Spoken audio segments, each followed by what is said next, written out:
isn't just toxic white males. It's toxic femininity, brought to you by Midnight's Edge. Welcome once again to the one, the only Toxic Femininity. I'm your MC, Tom Connors, and with me is the ladies of the Toxic Femme. We have, first of all, OG Star Wars Legends gal Laura. How you doing? I am doing well. Wait, what? I'm halfway. That's how it works. So, Tom, did you have a nice nap? I did. I deserved it. Awesome. You deserve that sleep. Honestly, you do. You do so much. I got a video done earlier, so I'm like, I'm going to take a nap. Oh, awesome. Awesome. Well deserved. I can't wait to see it. So anyways, everybody, thank you guys for all being here and waiting for us to get started and chat. We do have a nice crowd going on, and we do have some nice topics to bring up. Yeah. Absolutely. I'm ridiculously excited to rip a couple faces off tonight, honestly. I'm saying there are reasons to rip faces off this evening because people are fucking Karate, not about ripping off faces. It's about defense. No, you're right. It's karate about kicking in faces. Damn good television. Oh, I can't wait to get the part into that topic. Oh my God, it's gonna be so much fun. Absolutely. Yeah. And also with us is Mandy. How you doing today? I'm good. Like what? Hey, y'all. So many people in the chat tonight. That is great. So, hey, Wyatt and Matt. Hey, you guys. So great seeing y'all. And yeah, we do have a great show lined up for you guys. Y'all are going to love the topics tonight. And yeah, Barry is going to go ham. I have a feeling. Awesome. And we got Anna in the chat. Hello, Anna. Hey, Anna. How are you? How you doing? Oh, no. We're in shadow band again. Yeah, I see that. Lovely. And it's probably, I didn't put toxic in the title. And also, last but not least, our hostess with the mostest, Miss Mary B. How you doing? Dude, there's some really wonky crap going down. Even when you have something good occur, like something that everybody can get behind, some asshat still has to fucking ruin it for everybody, right? Yeah. So I'm actually excited to talk about the plethora of things we have on the table tonight because some of it's really amazing and then some of it is really fucking stupid. Yeah, exactly. And I go with you. Like, let's kick some faces in, you know. I'll go on the karate side. You can smash faces. I'll kick faces. Okay. I'm just gonna start paying really close attention to Crease's stunt double and just like figure out and say, okay, there were some moments where you looked at that stunt double and you were like, that's not you. Who daddy is? Oh my God. That man's arms aren't flabby.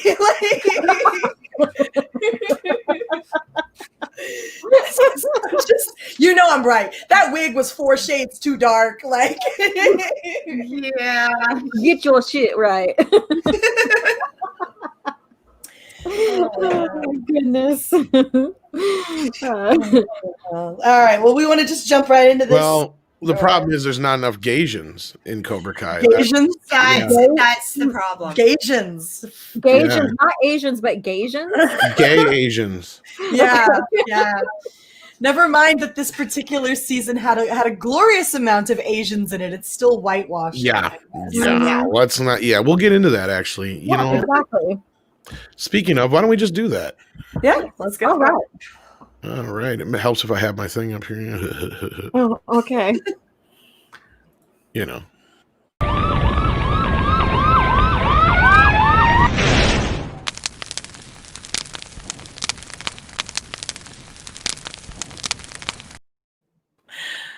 Oh shit. Well, there we are, everyone. And hopefully you guys have watched the season 3 of Cobra Kai, because I friggin' have. I actually watched all 3 seasons within like a little over 12 hours. I was telling the ladies this, and I thought it was friggin' amazing. I think everything they did, they honored the continuity, they honored the legacy characters while introducing new characters.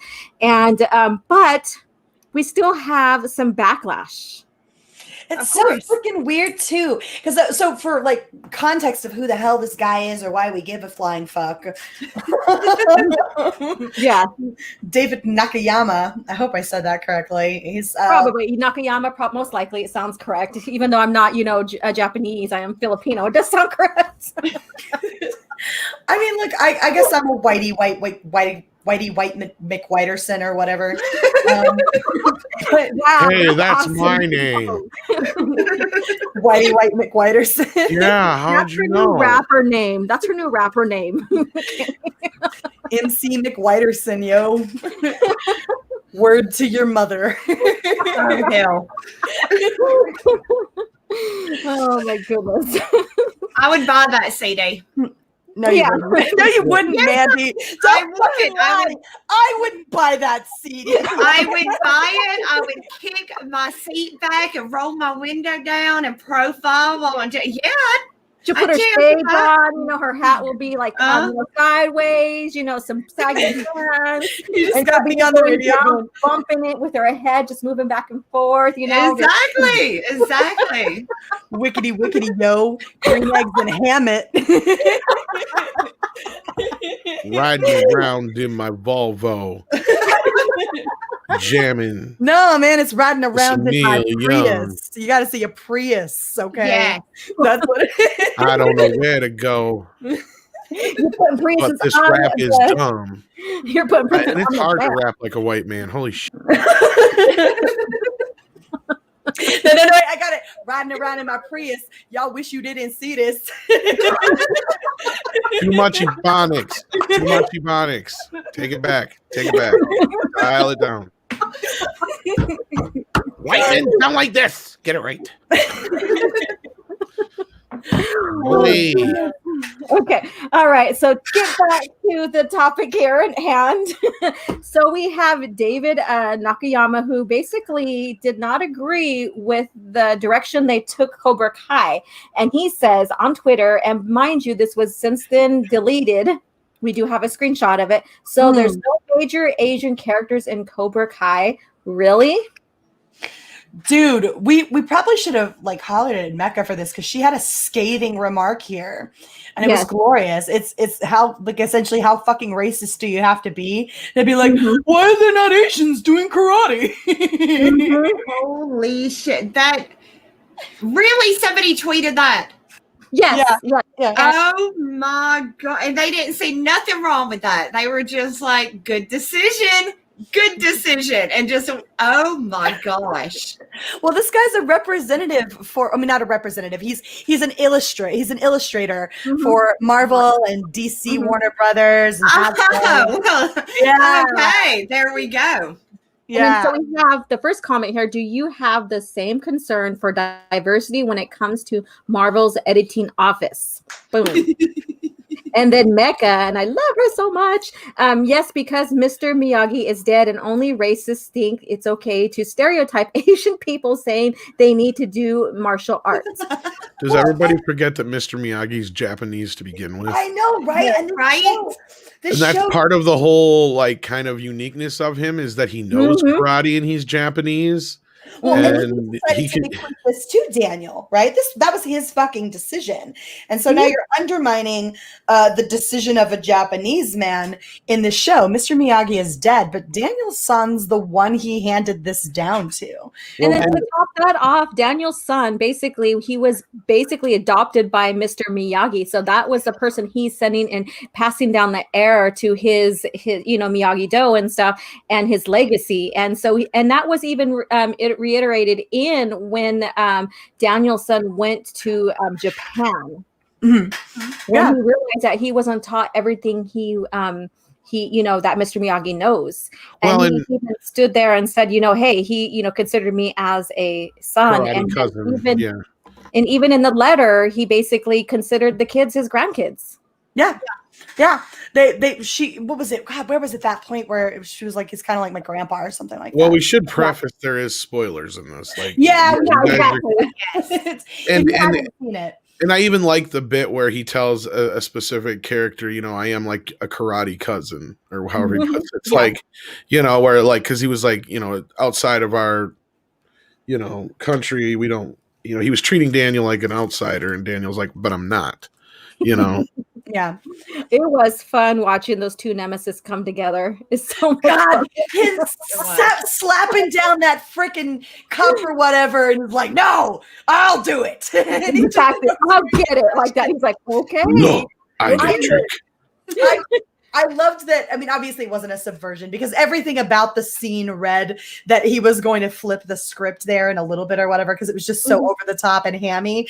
But it was so enjoyably hammy, where he's being this complete dick waffle to Daniel, right? And so Chosen, for those of you who haven't seen, for those of you who haven't seen all of the Karate Kid movies or whatever, Chosen is one of the villains, and he comes back in this, and he's sitting there and he's looking very stoic and as though he's incredibly annoyed by this entire situation, so much so that it's over the top that you're just like you're waiting for the script to get flipped because it's coming. But it was so enjoyable the way that they played it, right? Like they acknowledged their own corniness in this moment. And what's so funny is that they may have played off on an Asian stereotype of that stoicness, but my grandfather, one of my grandparents, is Filipino, and he was our Mr. Miyagi. He did know karate. He was in the services. He was one of those people who came in and made something of himself at the age of 14, directly from the Philippines here into the United States. But he did have that this stoic kind of attitude where we kind of like, oh shit, Grandpa Leilong is upset with us or whatever, and then he would go and subvert our expectations and just laugh his ass off at us for our reaction towards him. So I was connected to that scene a little bit because I'm like, oh shit, that kind of reminds me of my grandfather. What's interesting to me is that this tweet is now deleted, right? So I don't know what this David Nakayama guy was thinking when he put this out, but he clearly, I think at some point it got through to him that he's actually coming across as super freaking racist. Well, not only that, in the second season, they even poked fun at Daniel's quote-unquote cultural appropriation. Yes. They called him the racist. Yeah, racist. Yep. Exactly. Yes, exactly. That was put in there, but then we also get that where it's like American karate. So we see the evolution of karate through the show, even from the the movies and stuff. And I think that's what you see a lot with America is like even yoga is not even the same as it used to be. There's an evolution of everything, and that's called progression and all that. So, but this also just kind of clarifies maybe his little bit of thought process before he deleted. So we have the next person in the tweet. What? Do all Asians know karate now? No, I didn't. I wanted to. One of my children did, but not. It's not a stereotypical thing where we must know karate and we're born to doing it. Well, it's not as if the show hasn't given its dues, paid its dues, as it were, in terms of its reverence that it places karate and the culture from which it comes on a pedestal. The show Cobra Kai harkens back to Mr. Miyagi and the cultural aspects around karate on a constant and regular basis, right? It just doesn't happen to have a character in it at this particular moment because you're pulling characters from the original movies, right? You've got Johnny Lawrence and you've got Daniel and you've got them meeting together, and without literally going a whole different route with all different characters and bringing someone or ignoring one of the sequels, right? Without doing that, without dragging in characters that don't freaking know and have nothing to do with anything, then you kind of really don't have a place for another Japanese person to be in that sort of very specific spotlight, because this show very much centers around these main characters and their children, with one exception, which is Miguel, who is clearly Hispanic, right? It's not as if this job isn't doing its due diligence to the respect for the culture around Japanese culture, while also simultaneously trying to be progressive and bring in people of other cultures and other heritages to come and embrace this beautiful thing, right? Can I blow your guys' mind for a second here? Okay, the original idea of Karate Kid was a white kid learning Asian values through Mr. Miyagi, right? Yeah. But the creators were so progressive that when they met Ralph Macchio, they literally changed the lineage of the kid in the story to match being an Italian. Yeah. Yeah. So Jersey. So they were more progressive even then than they are nowadays, because it's like you guys aren't even realizing the type of story they were telling here. It's all about the underdog story. Yeah, initially the idea was, oh, this white kid getting a culture shock. I get it, dealing with bullies and all that stuff. But no, they made Daniel a much different character than he was on the original page. And I don't mean like he's totally different, but I mean they giving him that history, that ancestry, that made his character whole, as opposed to the original script where he's just a plain white bread kid. I mean, the script is pretty much the same, but it doesn't have that little extra depth to Daniel.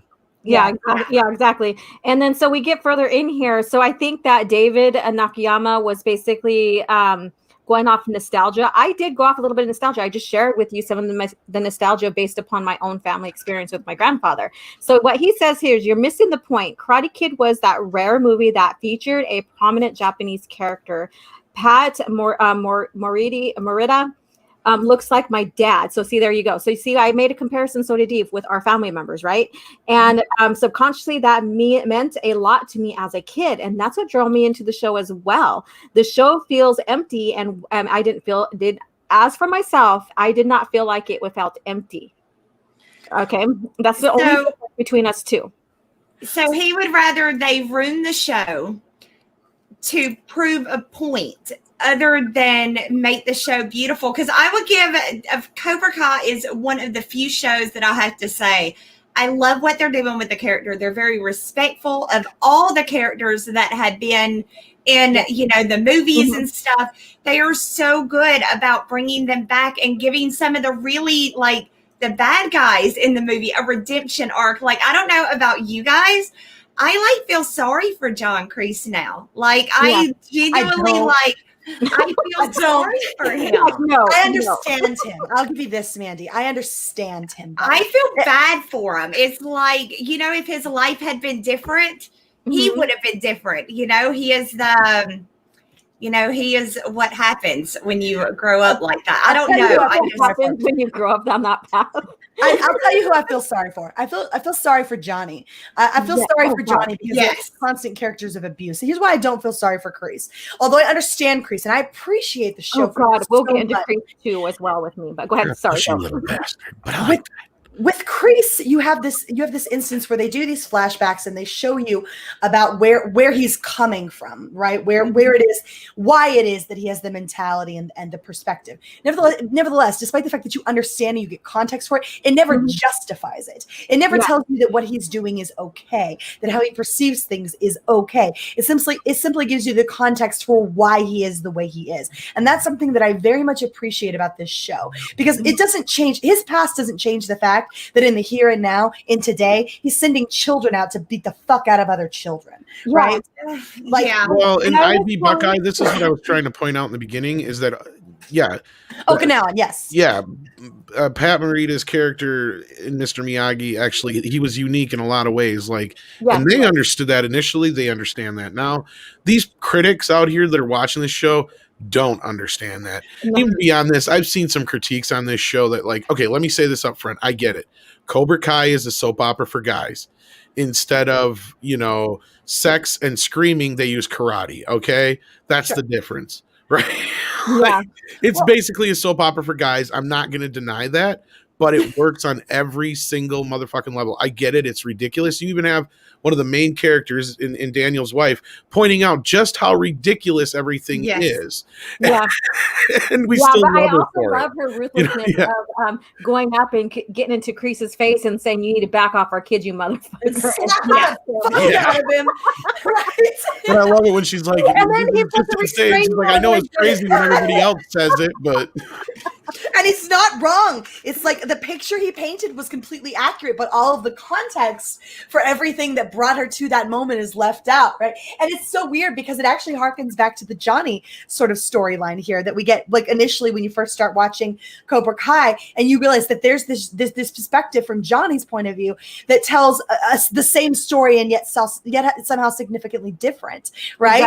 Exactly. And it's that's intricately woven throughout the fabric of this entire series is that other people have different perspectives of what went down and what happened, and it may ultimately be the same thing, but still different. And what was it? I think it was Allie who said it the best, where she was like, "There's what you remember, and there's what Johnny remembers, and there's what Daniel remembers, and then there's the truth." Right? Yeah, the center, the truth. And oh my God, this really like pulled me in on Johnny's story, because we've seen him as a huge bully in Karate Kid. We've seen how, but then once we get into Kreese's background and all that as well, and we start seeing Johnny, where every time he decides to do something good, he takes 2 steps back and some shit goes down. And I'm like, I was so into that. I was like, oh my God, he wants to go on the right path, but then this shit happens and he gets knocked down again and stuff. And so I was rooting for him more than Daniel. Oh, yeah. Daniel has, after the first season, I decided Daniel was kind of an asshole. Right? When they broke it down and kind of showed, like, the difference, like, Johnny's perspective. He's just trying to, don't get me wrong, I don't condone getting stoned in the bathroom at a dance, but that's all he was trying to do. And then this little dick comes in and turns the showers on. I'd be pissed. And then he stole his girlfriend. Another issue. This argument before. There's really only 1 or 2 times that Johnny and his gang do anything to Daniel that was unprovoked. Yes. And that was when they pushed him down the hill on his bike, and Johnny was a bit overly aggressive with him to begin with. But Daniel should have stayed the fuck out. Right? It was not his fight to get in the middle of, and that is actually true. So, but it's also not just okay. So Daniel should have stayed the fuck out, and that's true. But simultaneously, you have to factor in the emotional charge that's running through both of these individual boys and their perspective at the time. As far as Daniel can tell, there's a girl being essentially pushed around and put into a situation she doesn't want to be in, and so that urge to come in and to be chivalrous and protect her is activated in a man. And I don't want that to go away, because I think that's a good thing in men. Simultaneously, this other perspective of Johnny, who's like, it's not over, right, between the two of us. I'm still emotionally attached to her. Yeah. We've been together for 2 years, is what's going through his mind. And so both of these perspectives are incredibly valid. Well, have you watched the argument lately, like from the first movie? Yeah, that Daniel's a bully. I just watched it last night. Well, no. I actually I was watching the beginning of the movie on 4K while I was doing stuff downstairs, and I was watching the fight again, and just seeing how Daniel acts in that, how Johnny acts in that fight. Johnny is not being as big of a dickhole as we kind of remember him being. He's like, not. If you rewatch it, all he wants to do is talk to Allie. He's just trying to talk to her. Yeah, he's being overly aggressive. Yeah, he won't give her back her fucking radio, but he's not really saying or doing anything to anybody that is hurting anybody. And with any measure of that perspective that Johnny has that is so incredibly critical to that moment, you might understand that this is not a moment to interfere. But Daniel doesn't have that perspective. He doesn't have that context. And so he does what he thinks is right. And you can totally see this story from both sides. You can totally see it from both sides as to why both of these people feel that they are valid in their actions that they're taking, right? And neither of them is right and neither of them is wrong. And some of them have asshole-ish moments while the other one is a little less asshole-ish. But ultimately, at the end of the day, you recognize that they're both just people, right? And neither of them is intending to do harm or ill, right? Can I interrupt for just 1 second? I guess we're getting some complaints about buffering in the chat. I did see some people say they refreshed earlier and the buffering went away. I'll type this as well, so those who don't hear it. Sorry. Continue, guys. All right. And do you guys like the huge manipulator between everything and everything, like the movies up into the series, is Kreese? Yeah, he's the one. And when you look at his story, because I do have family that served, been in the services, including Vietnam and stuff. And so if you look at, his story and how he was conditioned and stuff, that's how he's recruiting these kids. And that's how he's treating these kids, which is not right. And it's manipulative. It's mind control. It's bullying, all that stuff. And so we've seen, Danielson, he was part of Cobra Kai for a short amount of time. And he recognized that he was being very, very aggressive with that. And then he left, basically. I'm not getting too much into too much details. But then we have Johnny, who stayed in it. And then, and then now we see, Cobra Kai coming back, and Kreese came back, and how even Johnny, when he brought Cobra Kai back, how he was, training how he was trained. He was training how he was trained, but he was leaving aside that sort of abusive. That's not true. He's a bit abusive. Johnny's a bit abusive, but it's not the same type of abuse, right? Like it's a step better than what Kreese did to him, because he recognizes what Kreese did to him wasn't great, right? I think that there's a bit of intent difference here. What Kreese does is he takes broken, helpless, victimized people, and he turns that rage, vulnerable people, very vulnerable people, right? Yeah. He takes these vulnerable people and he turns that rage outwards, and he amplifies it. Whereas Johnny is attempting to teach them, and something that this may seem like a small bit of nuance here, but it's important. The difference between learning to defend yourself from the people who are harming you and get revenge on the people. Exactly. That's the big difference, is you have Johnny and Kreese, who are mirrors of each other, both who lost their mother very young. Yep. Both in a way have had their lives completely twisted and turned into a different direction because a woman they loved. And they both came to karate, but they both have a different means of getting out of life what they're looking for. Kreese is so bitter with life that all he wants is revenge, and he wants to see others suffer. And Johnny is starting to see that. Like this man is so twisted, and there's something so broken inside of him that nothing is going to change. And again, there's like so many great things we can get into about what could happen after this season and how this character is going to be handled. And, we got into like a 4-hour talk about it on After Dark the other night. And oh God, we went to some places where you ladies were like, oh God, that'd be amazing. Just all this stuff we kind of broke down. And that's what's great about this show, is that the doors are open to so many different possibilities. Even though you can predict a lot of stuff that happens, it happens in such an unpredictable way. Yes, I would agree with that. That's the great part about it. Like, it doesn't subvert your expectations. It goes above and beyond your expectations. Exactly. And then also, like with Johnny and Daniel, Daniel in the movies, we had Daniel that came from poor and Johnny came from rich, and now we have that flipped. Yeah. And we have two different perspectives. And that's what I really like, because we see a change in both of them and how they're responding and reacting towards that. And then they have to go back and remember the past. And so I really love that aspect of that as well. And then I'm going to go back to David's last bit of this remark here. So basically he says, Pat reminded him of his dad, and it meant so much to him. And then he said the show feels empty and weirdly whitewashed without him. Well, if you brought him back, that would be very, very weird, because we knew he died. So it's just a huge missed opportunity, he says. And the thing is that you can't bring back that character anymore. But what they're doing, and I think this is what he fails to see, is that they're keeping the continuity of the characters that dealt with him, Mr. Miyagi and Kreese.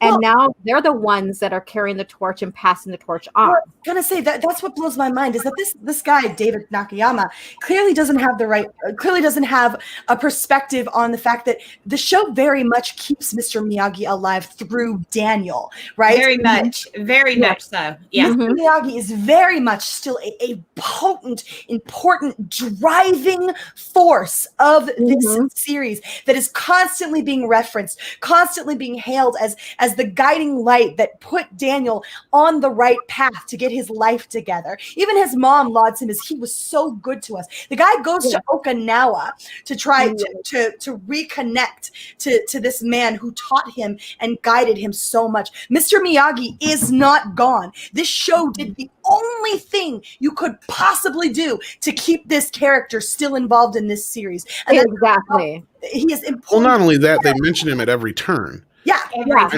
mean, every chance they get, and there's been moments throughout the first two seasons that really got me kind of welled up. But no, you're right, Mary. How they did it in this season, without trying to spoil it too much, those two episodes are probably some of the greatest television I've seen in the last 20, maybe 30 years. Yeah. I cried. I literally cried because he had his tissues with him. He was crying, you guys. I was crying. I did cry. I'll fucking admit it, because I sat there and I'm like, how are they going to do this? Because Daniel has at least one more message or a lesson he has to learn from Mr. Miyagi to be whole, to be full. There's something in his life he needs, and they found a way to bring that message in so beautifully. And the same thing with the lesson, which is very important. And this season, more than the first two seasons, truly felt like a sequel to all the films. I mean, yeah, the first two seasons had that, but like this was like if you're going into this show, and people have asked a million times over, should I see the original film? Should I see the original films? And most people are like, yeah, for some context, at least see the original film. Yeah. This one, you're going to want to see at least 2 and 3 to really, really, really enjoy it. Exactly. There's so much stuff in here, like for mega fans, for fans that are just casual fans. I mean, there's just down to little minute things that are just kind of in there to like, there's one scene where there's a song that's buried in the background of part 2, but it works even better here in this show. Like the way these guys have made this show, I couldn't do it better myself. Like I am so impressed. It's like, as a fan of the show, and I understand like Karate Kid isn't like Star Wars or Star Trek or all these other things, which then begs the question is, why can't those things be better than this? Because the people that are working on this, they're not. They love it. Exactly. Like that's all you obviously need is somebody who cares about the lineage, who has a definite love and passion for this project. Creed is another great example. What Ryan Coogler and those guys have all done with that franchise, like to bring in, and Karate Kid and Rocky do have a very synonymous history, considering Elvis directed the original Rocky and all 3 of the first Karate Kid films. So it works in that way, but why is it so hard for everybody else when all really Rocky and Karate Kid were kind of quote unquote men soap opera movies? Let's face it. Well, I'd like to counter his point here. He says Karate Kid feels. Karate Kid was that rare movie that featured a prominent Japanese character. Pat Morita looks like my dad, and subconsciously that meant a lot to me. The show feels empty and weirdly whitewashed without him. What do you mean without him? He's exactly. Yeah. Well, what I'm going to put here is that when Daniel is in Japan and he is like loathing at the bar by himself because the deal didn't go through. And then the bartender, is like, well, who are you thinking of? And he goes, one of my best friends. And then he reiterates, and, American thinking is different than our thinking. A person's not really gone. You can revisit them anytime you want. And that's what takes you to Okinawa. And so if that's the case, why did that not resonate with David? That's literally the show telling you he's still here. He is exactly here. Like, how are you missing this? How is it not dawning on you how prominent this Okinawan character is? How is it not dawning on you the incredible importance that he plays in this story? The character's not gone. He's more prominent in terms of the catalyst for so many of Daniel's actions than any other factor in this entire series. Mr. Miyagi is literally the guiding force behind who we see Daniel as a person. He's literally the force ghost of this, because he's like guiding. Well, I mean, what is he trying to say here? Is he trying to say, well, it's a missed opportunity? Well, Mr. Miyagi passed away, and that's horrible. And I'm sure he would have been in it if he was still here with us like that. But did they really want to just find somebody else and replace Mr. Miyagi? You cannot replace Mr. Miyagi. It's better to leave it like it is and continue on the legend that Mr. Miyagi created, as opposed to just shove somebody else in there and be like, well, there's your Mr. Miyagi now. Exactly. And that is what they get wrong in Hollywood constantly, where when they pass away, give them a beautiful thing, but don't replace our characters. Nobody else is going to replace Mr. Miyagi. Mandy, that's the problem, though. That's the problem. Is it's more important to people like David Nakayama to see the representation on screen than it is to see the character. He needs a living, breathing I quote Asian, not Okinawan. I quote Asian, right? You need a living, breathing Asian on the screen to make this matter at all, right? Never mind that the character of Mr. Miyagi is prominent and front and center. Never mind that. The character isn't what matters. It's whether or not that person looks like they came from somewhere from the Asian continent. Yeah, which is really ridiculous. Because the other part of this that is funny is, why should he have an issue with this? You have Daniel, you have Kreese, and you have Johnny, who are all the senseis in this show. And none of them are even remotely as good as Mr. Miyagi ever was as a teacher. In fact, that's Daniel's biggest, problem is he feels like he isn't as good as Mr. Miyagi, and he's striving to be as good as Mr. Miyagi, and he feels so lost, and that's why he does seek some answers. And that's the thing. It'd be different if Daniel was like, better than Miyagi was at doing what he was doing. Right. And it's not like they're diminishing anything that Miyagi did. In fact, it's that new lesson that Daniel had to learn that probably saved Johnny's life and some other people. There's a lot that goes into it without, like I said, not to get into too many spoilers, but like, that's the thing is Miyagi is a big, big, big part of this show. And just to throw in some random character that would be either a replacement to recast them or even some stupid random kid of his or something. You know what I mean? Yeah. Like all of a sudden it's Mr. Miyagi's son. How you doing? Yes. That was great. That'd be so awful with like continuity because, we're like, all of a sudden, bam, here we go. We never seen this character before or heard of. And then, so they're going to be front and center while we still have Daniel, we still have Johnny, we still have brother or something. Yeah, exactly. And the thing is like instead of crying around about this wokeness that people are trying to do with SJW thing, it is very diverse. I mean, the first leading student that we get is Miguel. He's Hispanic, and then we do have an Asian that comes in as well. And then we have a the girl that's in Karate Kai. She looks like she could be Asian or Hispanic or whatever. Tori, Tori. Yeah. Tori looks mixed to some extent. Yeah, exactly. And she's we don't know. Aisha is at least biracial. Well, that's the other thing that most people don't realize. Asia does not just make up Oriental countries. No, there's many of them. You have Middle Eastern people that are Asian too, so they're even Indian people are Asians as well. So I mean, really this guy's saying he's not seeing any Oriental people is what he's saying, even though as bad as that sounds. Let's be real here. Well, what's wonderful about this show is that you have this wonderful diverse cast that isn't limited just to different racial aspects, but also to the full spectrum of you've got boys and girls, men and women, all surrounded in this. And I read something earlier because I was looking up, trying to understand the argument for whitewashed Cobra Kai, and somebody was like, "Oh, they've just got Sam in this role of the poor girl who never did bullshit. This girl's suffering through PTSD in this scene." She is. Oh my God, I was like on the edge of my seat when she was like witnessing her friends get beat down and then an arm being broken. I'm sorry, spoilers there, whatever, but man, she was like literally like she froze, and that is very people can understand that kind of situation.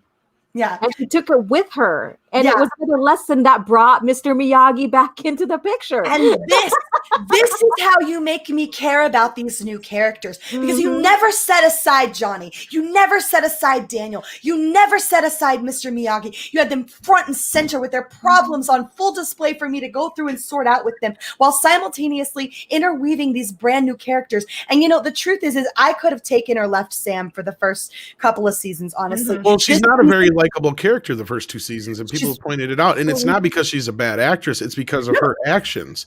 Yeah, she's a teenager. She's basically the Johnny of the first part of the show, if you really stop to think about kind of awesome because we have Daniel that has a Johnny in his family.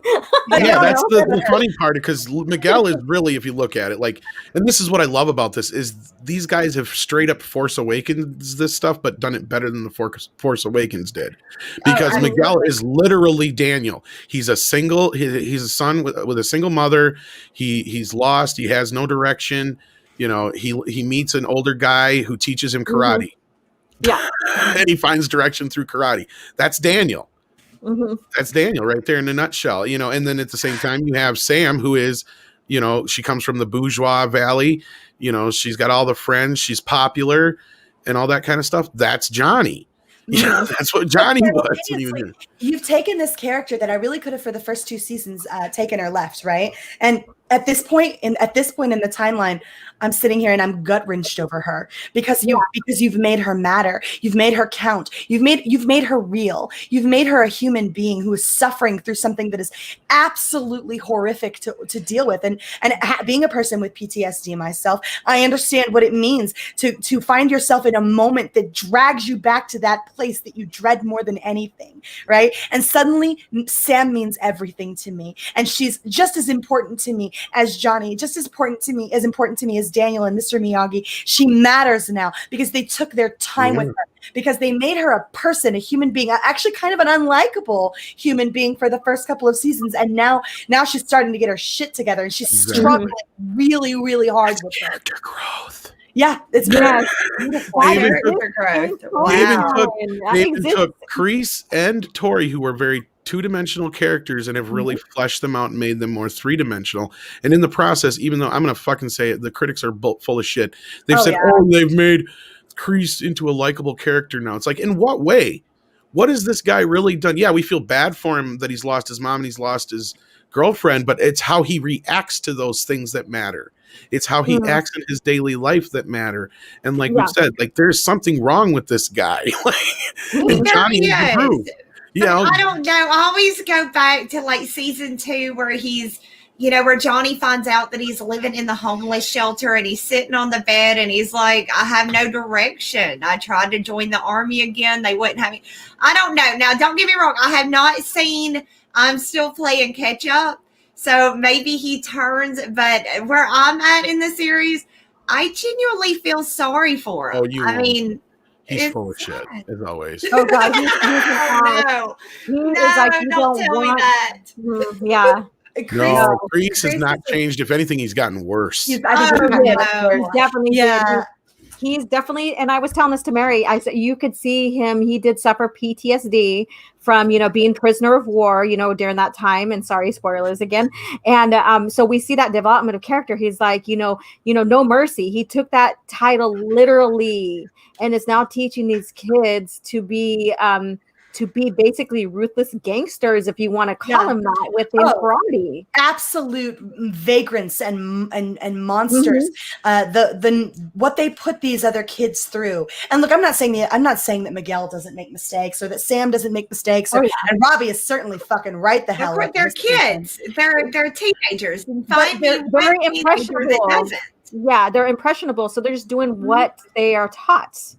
And that's the thing. And so Kreese is the one that, he knows he can influence these young minds. He is basically a predator. I see him as a predator because he doesn't do physical, well, kind of, but he does a lot of verbal abuse. Yes, there is physical abuse because there's no mercy, so he knows exactly what he's doing. And in a sense, that's what he was taught by his own commander. Yeah, it's a really bizarre thing to watch these children who, I mean, even freaking God, I just said her name Tori. I don't know why her name went right the hell. I just said her fucking name. Even though Tori is clearly not doing the right things, they show you her home life. You understand that she's a broken person and that she's carrying the world on her shoulders. Well, what they're showing is that she's on the verge of becoming Kreese. Her mom's sick. Yeah, she's very angry. She wants revenge. She's put in a similar situation like Kreese was when he was a kid in that diner. That's why we see that flashback in that one scene. Like, they're totally setting, like, and that's what I said. That's the great part about this is they're giving us parallels to all the original characters without us going, hey, that's the same thing we've already seen. Yeah. Because they do it so well. And I want to bring up Jimmy Miller's a point here because it is very relevant. I understand his perspective. They could have had an Asian character. They chose not to. There are not a lot of acting roles for Asians. I don't know why. That's true. They do have an Asian character. But here's the thing with the first part is true. And the reason I bring this up, though, is the but. There's a big but there. This show and the films have traditionally all taken place in the Valley.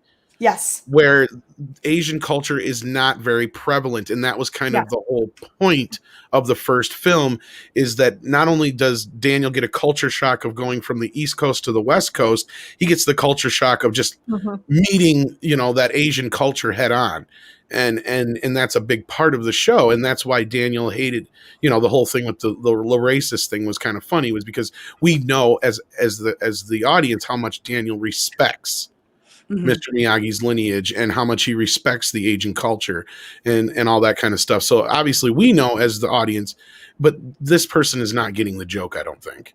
That's the crazy part to me is that, and you made a wonderful point there, Tom, is that this is not set somewhere where there are a ton of Asian people running around. Nevertheless, there is still an Asian character in this show. You still have Kai. In fact, he was pretty prominent in the first freaking season. And again, here in the third season, he was pretty prominent. So to act like there isn't an Asian character on screen is hogwash. I'm sorry that you don't like that he's a villain, but hold your breath for 10 seconds and see where he is in a couple seasons. Because God knows this freaking show has done a 180 with a bajillion different characters. I remember hating Hawk for a little bit, loved to hate him, but hated Hawk there for a bit. And I'm right back to loving him again. He's kind of one of the more unique characters. He doesn't really mimic. Oh my God, that kid can act. That kid can I know. It was awesome. His push and pull. You could see him acting out because he's been bullied and stuff. But then you could see it in his mind that he's like, is this really right? Well, not only that, I grew up with a kid just like him, one of my best friends, actually. And so I totally understand his mentality and the way he works.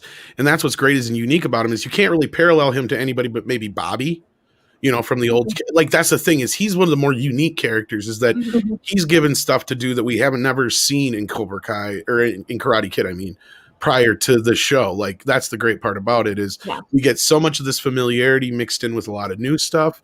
And I get it. Like I've said, it's a soap opera. It's a teen drama. I understand that, but I love every little bit of it. And it gave me the feels. And anybody who wants to not like it, that's fine. That's your prerogative. But if you're going to come up with nonsense arguments like this bullshit, I'm going to have to call it out like these ladies. I'm sorry. Yeah. No, we really need for people to stop pretending like there's not an Asian character on the show. Kai is a prominent member of the young cast, of the youth cast. He's in a great deal of the first season, and he's focused on pretty heavily in the third season as well. So people need, and we're not in Okinawa, people. We're not. We're in the valley. Okay, that's where we're sitting. And so I love that point that you made there, Tom, because it's so incredibly true. Is you need to relax a little bit. Without removing this from the setting in which it rightly belongs. You have to understand that there's going to be some fucking white people running around, God forbid. Quite a few, actually. No. But nevertheless, but even with that, and it's something we haven't really touched on this aspect, is that this show is so incredibly progressive, right? It really is very progressive, while simultaneously not being woke. It's not doing it for the sake of points, right? They're not looking for internet points about how many girls they stuck in it and how many people of color they stuck in it. They're doing it because this is how it flows. They've never pointed at the color thing except to make an occasional joke, right? Of Daniel the racist, right? It's all in good, and this show knows how to make fun of itself. Yeah, and, like the feminists who enjoy shit like that. That was funny. The principle on that too, like if we just need hugs. The safe that space, whole thing is like making fun of SJW culture, and then even better yet, when Priest uses it to his advantage when he's like council person. Oh my God! You are a manipulator right now. You are using that to benefit you, and that's something I probably liked about him for his character because he's a manipulator. I should expect. Well, he even said he wants to beat the snowflake out of the kids, right? Snowflake out of them. That's how he put it. Yeah. It goes to show one of the points that we actually talk about on such a regular basis is that all of the words out of your mouth can sound super pretty and very PC, and it doesn't mean that your motivations are good. It doesn't mean that you're trying to do the right freaking thing. It doesn't mean that what it is that you're doing is good for you or anyone around you. I don't care how pretty your words sound or how PC they come across. It doesn't matter ultimately whether or not you say something appropriately. It doesn't matter what you say. It matters what you fucking do. Yeah. Sorry. Yeah. I think this David guy just needs to go and watch the next Karate Kid and just stick to that. That'd be the only one he ever watches, and he can get his feel of everything he is looking for. No kidding. In the next Karate Kid. Look, now hold on. I didn't hate that movie, but I don't either. No, but I get what Mandy's saying. That one, besides from 2, has the most Asian culture in it. Yeah, absolutely. Asian characters. In fact, the guy that plays Mr. Miyagi's dad is one of the monks, and most people don't realize that. I did not know that. Yeah, it is. I didn't know that. That's cool. Yeah, that is. It's got what's his name in it? Jackie Chan. No, you're talking about the remake. Yeah, the remake. The remake. No, I was talking about next Karate Kid too. Yeah, the Hillary Swank one. Oh, okay. Oh, okay. I was thinking of the Karate Kid with No. I actually Kung Fu like Kid that is what I movie. call it. I don't like it, but I know it's kung fu, but it's the spirit is the same. Jackie Chan's good in it. Outside of that, it's garbage. That's all I'm gonna say. I didn't think the freaking what's his face kid did too bad. He's too young for the story, first of all, and He was a little too young, but I think he did a good job acting wise. that's not neither here nor there. Just the idea that and they ruin the whole payoff of wax on, wax off with the jacket and shit. It's stupid. I thought it was a remake that didn't need to happen. Exactly. I thought it was yet another one that Hollywood's run out of ideas. So let's take something that was popular back in the 80s and let's reboot it, rebrand it, and I didn't buy into it. The only thing I will give that movie credit for is if it wasn't for that movie, we would have never gotten Cobra Kai. That's true. That's absolutely true, though.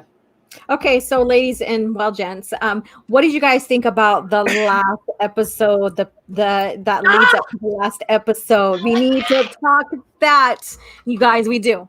Oh my God, Alora, that final episode was the shit. The choreography was off the freaking hook, and all I could do was squeal externally and internally when I watched freaking. Spoiler alert, guys! Huge spoiler alert. If you haven't seen season 3, you handle your business. All right, so this is your warning. When you have Daniel and Johnny, they're together in Miyagi-Do with all of the students, and you see them standing next to one another. All I could do was freak the fuck out. I was so excited. I've been waiting for this, and now I can't wait to see what comes because I know there's going to be conflict, right? You know they're going to go head to head. They're going to butt heads so much, but they are finally starting down this path, which we all have all known from get-go that they needed to go down, which was come together and find that place of peace in the middle, right? That middle ground, right? Because Daniel has so much he can learn from Johnny, and Johnny has so much he can learn from Daniel. And I think somewhere in there is an amalgamation of a genuinely amazing karate teacher, right? And so I think together, when they finally come together, we're going to wind up with something truly spectacular to behold. It's going to get more. I think it's going to get a lot crazier than people think. For one thing, you had chosen what his lesson was all about. Yeah, part of it is to stop your enemy from waging war. But he also pointed out is that sometimes you have no choice and you have to kill. There is some stuff that Daniel was taught that may be either taught to somebody else or somebody else may have to use on somebody. And, exactly, and that's what I was thinking too.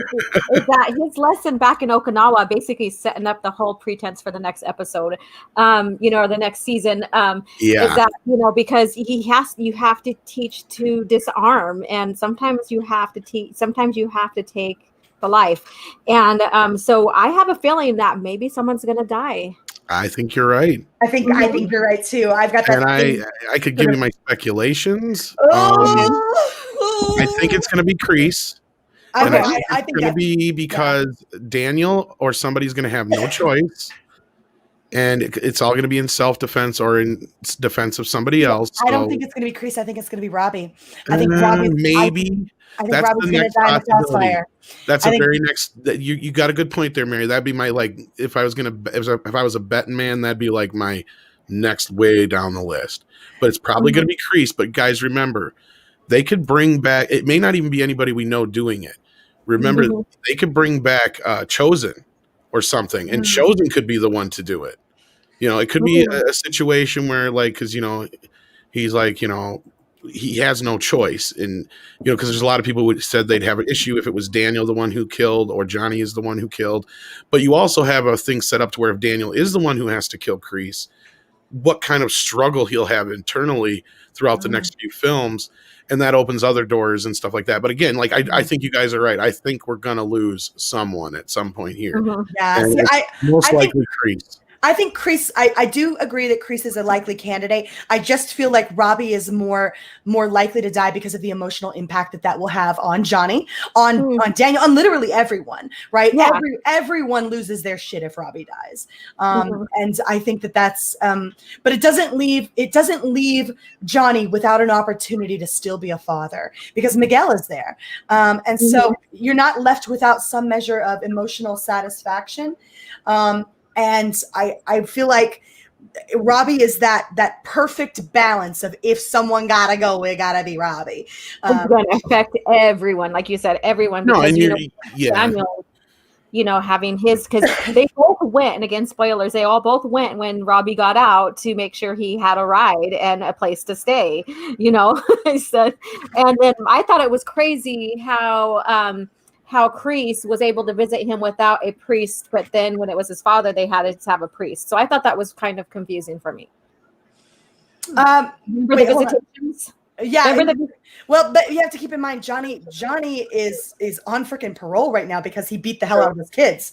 True. He beat those kids up, and remember, he's like, I'm not even sure if I'm supposed to be around kids right now because he beat the hell out of Kai. Kai, the Asian character that everybody seems to keep fucking forgetting is in this show. Kai, he beat the hell out of Kai and his friends, right? And so he's in trouble for that. He's in trouble for a shit ton of stuff. So yeah, let's I think it's something that the show does really well is it has consequences for actions that carry over.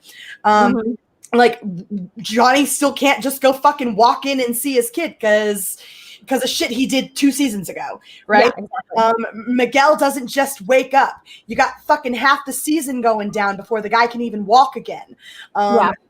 This show has a great grip on actual consequences. Freaking Sam's got PTSD. Yeah, it's unrealistic as it is at times, yeah. Well, there were a few times where I was like, someone call the cops. Please. Oh, yes. That's what I mean. Yeah. Like, instead of using words, they use karate. Sorry, go ahead, Laura, my bad. Or I was going to say, where are all the kids' parents in all of this, Yeah, that too. What's going down, how come these parents are getting involved? There's a lot of contrivances and there's a lot of conveniences that I think we're able to overlook simply because the show is so good and engrossing. Yeah. And we just kind of go with the verisimilitude of the rules of the universe. And that's all that matters.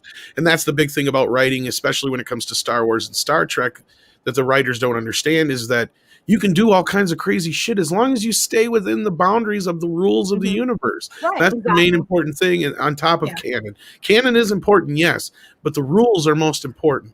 Like going back to they learned the hard way with Nightmare on Elm Street that rules are important. Well, everybody has an ability to suspend their disbelief to a certain extent, right? And when something is good enough to merit that, to warrant you suspending that disbelief, you will find yourselves pushing those limits. Right? But that's one of the reasons people can enjoy Disney movies with fucking talking rabbits and shit, right? Exactly, yes. We don't fucking care. The story's good, right? I will suspend my disbelief as far as I need to, so long as the story. Damn toys make you cry at the end of Toy Story 3 when you think they're going to die. Right? Do toys die? Where does the toy soul go? Like they ain't gonna totally, because you're sitting there watching that movie the first time and you're like, oh shit, how are they getting out of this one? And then it just keeps going and going. You're like, wait, are they really they're gonna kill these guys?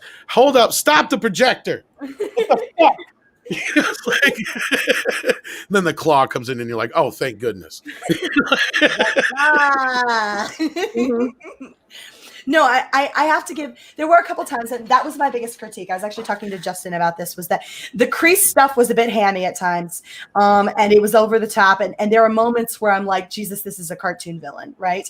But I suspend that, and I set it to the side because everything else is so amazing that I don't care. I I loved it so much. Even with all of his ham and all of his sinister sneering and his flabby fucking arms and the stunt doubles and shit that are blatantly there.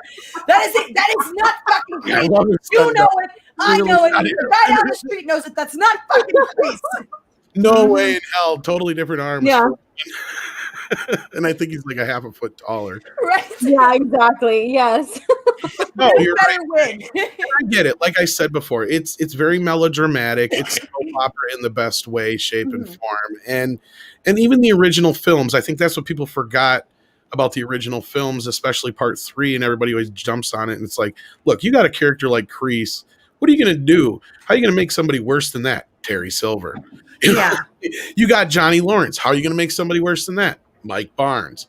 And these characters, I think, are going to be very important going forward. In fact, we've already had little moments where they have. In fact, I think that's one thing that people forget about part 3 was how much fear and possibly PTSD that Daniel was going through after his shit that he went through in Okinawa, and then coming back and having this guy do nothing but antagonize him to no end. And he's not even like Johnny, to where at least Johnny and his guys, they seem to have at least some kind of restraint. Mike doesn't. Yeah. Mike wants one thing and one thing only, and he's going to get it. And he gets to the point where he practically does kill them, like him and his friend Julie, or not Julie, like the girl that's in part 3. I can't remember her name now. But Julie's the one from part 4. Starts with an A, right? Yeah, it's either Allison or Alicia or something. I can't remember now. It's just Ellie. Remember. Ellie, maybe something like no. Ellie's the one from his original girlfriend. Yeah, she's the original. Allie is He's the OG. Oh my god! And I gotta give this props. Bitch is in the third one. I can't think of her name, and they never end up going out. They aren't boyfriend and girlfriend in the movie. I got to give this show an extra bit of props here. And it was something that I actually was sitting there on the edge of my seat cringing the fuck, because we already got a fucking romantic triangle between Robbie, Sam, and Miguel, right? I don't need another fucking romance triangle. I really fucking don't. I'm good with the one we got. It's bad enough as it is, right? But like, I really thought for a second that they were going to have another freaking like love triangle between Allie, Johnny, and whatever the fuck Miguel's mom's name is. And I was sitting there going, please don't fucking do this shit. I don't know. Yes, I not want the same way. Do not want, right? And then the next thing I know, they have Allie come out with this sage ass fucking advice at the end, right? Where she's like, go get her, right? Like, go get her, tiger. I really, really love that. And it's like, even the music was perfect timing for that. It's like perfect. She's like, she snarks at his car and she's like, go get him. And he's like, I love you kind of deal. And it was a relief to not have this love triangle pool thingy where he's going to fail at this. We got some kind of triumph for him that he as far as we know it, he's not going to fail right now. Well, you know what that accomplished? Here's what that accomplished, because it was important to bring Allie back, right? You brought back all of these other fucking characters. You do need to touch on Allie, right? You gave people some measure of closure with the Allie thing. He's been pining for her for 3 fucking seasons, right? They needed some damn closure on the Allie front. What we didn't need was a love triangle. And so they closed the Allie book. They set that aside and they said, all right, guys, Allie made her appearance. She exists still in the world. Speaking of, can I just say this for a moment? Andre, you owe me an apology. And I just got to say one more thing about the whole Allie thing. Because I fucking knew it. I told him, I said, she's going to be the key to getting those two together. Because she is the reason that their whole rivalry started to begin with, and I think they even forgot that aspect of it. And he's like, oh no, that's stupid. I'm like, no, believe me, that's going to be the one thing that gets Daniel and Johnny to work together, is her. Mm-hmm. I mean, wasn't there a scene in the first season where him and Johnny are sitting like at a little diner or whatever, and they're like going back and looking through like her Facebook and talking about kind of where that's where. And that's where I knew, I knew that was where it was eventually going to go. Like, because she's the key to all this. Like, honestly, I think it's good writing. I agree that it's good writing to bring Allie back into kind of round everything. Like, guys, grow the fuck up for a second, right? Like, you're not fucking 16 anymore, right? You're not 16, 17-year-old kids anymore. You're in your fucking 40s. Calm the fuck down, right? Like, we all got our own shit. And then I was so happy to see that his wife and Allie got along so well, and that I love amazing. Isn't she great? She's like, I want to talk to you about the guys. And I was like, yes. That's how a grown-ass woman acts right there, y'all. That's how a fucking grown-ass woman acts. Like, oh, I want to talk to you. Like she didn't get scared. I think she said, actually, I have a feeling we're going to be very good friends, I think is what she said. Yeah. And the guys are like, oh, shit. That's how a grown-ass woman acts. She doesn't get insecure. She doesn't get all scared and worried about whether or not she's going to wind up losing her life. No, she accepts this, embraces this woman, talks to her, sits at the fucking table with her, and then goes off to the powder room and does some female chat. That's a fucking grown-ass woman right there. Yeah, that's like, I want to hang out with someone like that kind of deal, and it's amazing. And one thing that I really like too, and I'm not trying to steer away from that topic, is that when Johnny and Daniel had their first scene together, when it came to the car, and they're like putting on the 80s music, and then they're like, you like that? They're trying to hate each other. They're remembering their past and stuff, and also they're cruising, they're all headbutting all. Yep. These two could have actually gotten along if they'd set their shit aside for 2 fucking Exactly. Well, I think that's the whole point, is that in any other world, they would be best buddies. Like, they're into the same kind of things. And, you know, if they had come from different places or come from the same place, like Daniel would have been his little buddy and Johnny would have been his, you know, protector and all that kind of shit. But instead, it was a different world. And I think eventually we'll get there. And that's going to be some of the big struggles going forward, is how those two butt heads and how they, you know, figure out each other's teachings. Because I pointed this out in our review, and you know, other people pointed out, yeah, Mike Barnes could have kicked the shit out of Daniel if he wasn't if it wasn't in a, and we actually know that because even in the tournament he kicks the shit out of Daniel. He only wins on the technicalities basically. And the same thing goes for Johnny on a fist-to-fist combat. Daniel would probably have gotten his ass rocked until he got that final lesson. See, there's the change now, is Daniel has officially reached that point where he is probably the most dangerous of the bunch because of all the shit that he's learned. And Johnny witnesses that firsthand when, you know, he's, you know, taking out Kreese right there, you know, and we're like, and I was waiting for that moment to happen. I was like, oh, this is the moment right here. And you can even see Kreese's face in that too, like, oh shit, you know, like I've never knew this either. And so that really like ups the game for Daniel and even probably for Miyagi-Do. Dude, that was some Avatar The Last Airbender chi blocking shit. That was fucking amazing. I was sitting there going, hell yeah! Fucking like you're straight up seeing just some amazing concepts brought to life on the screen. Like I seriously, my mind went straight to Avatar The Last Airbender, right? Where no, like, have you ever seen that show? Yes, I have. It's just like I'm vaguely remembering it, but yeah, I get it.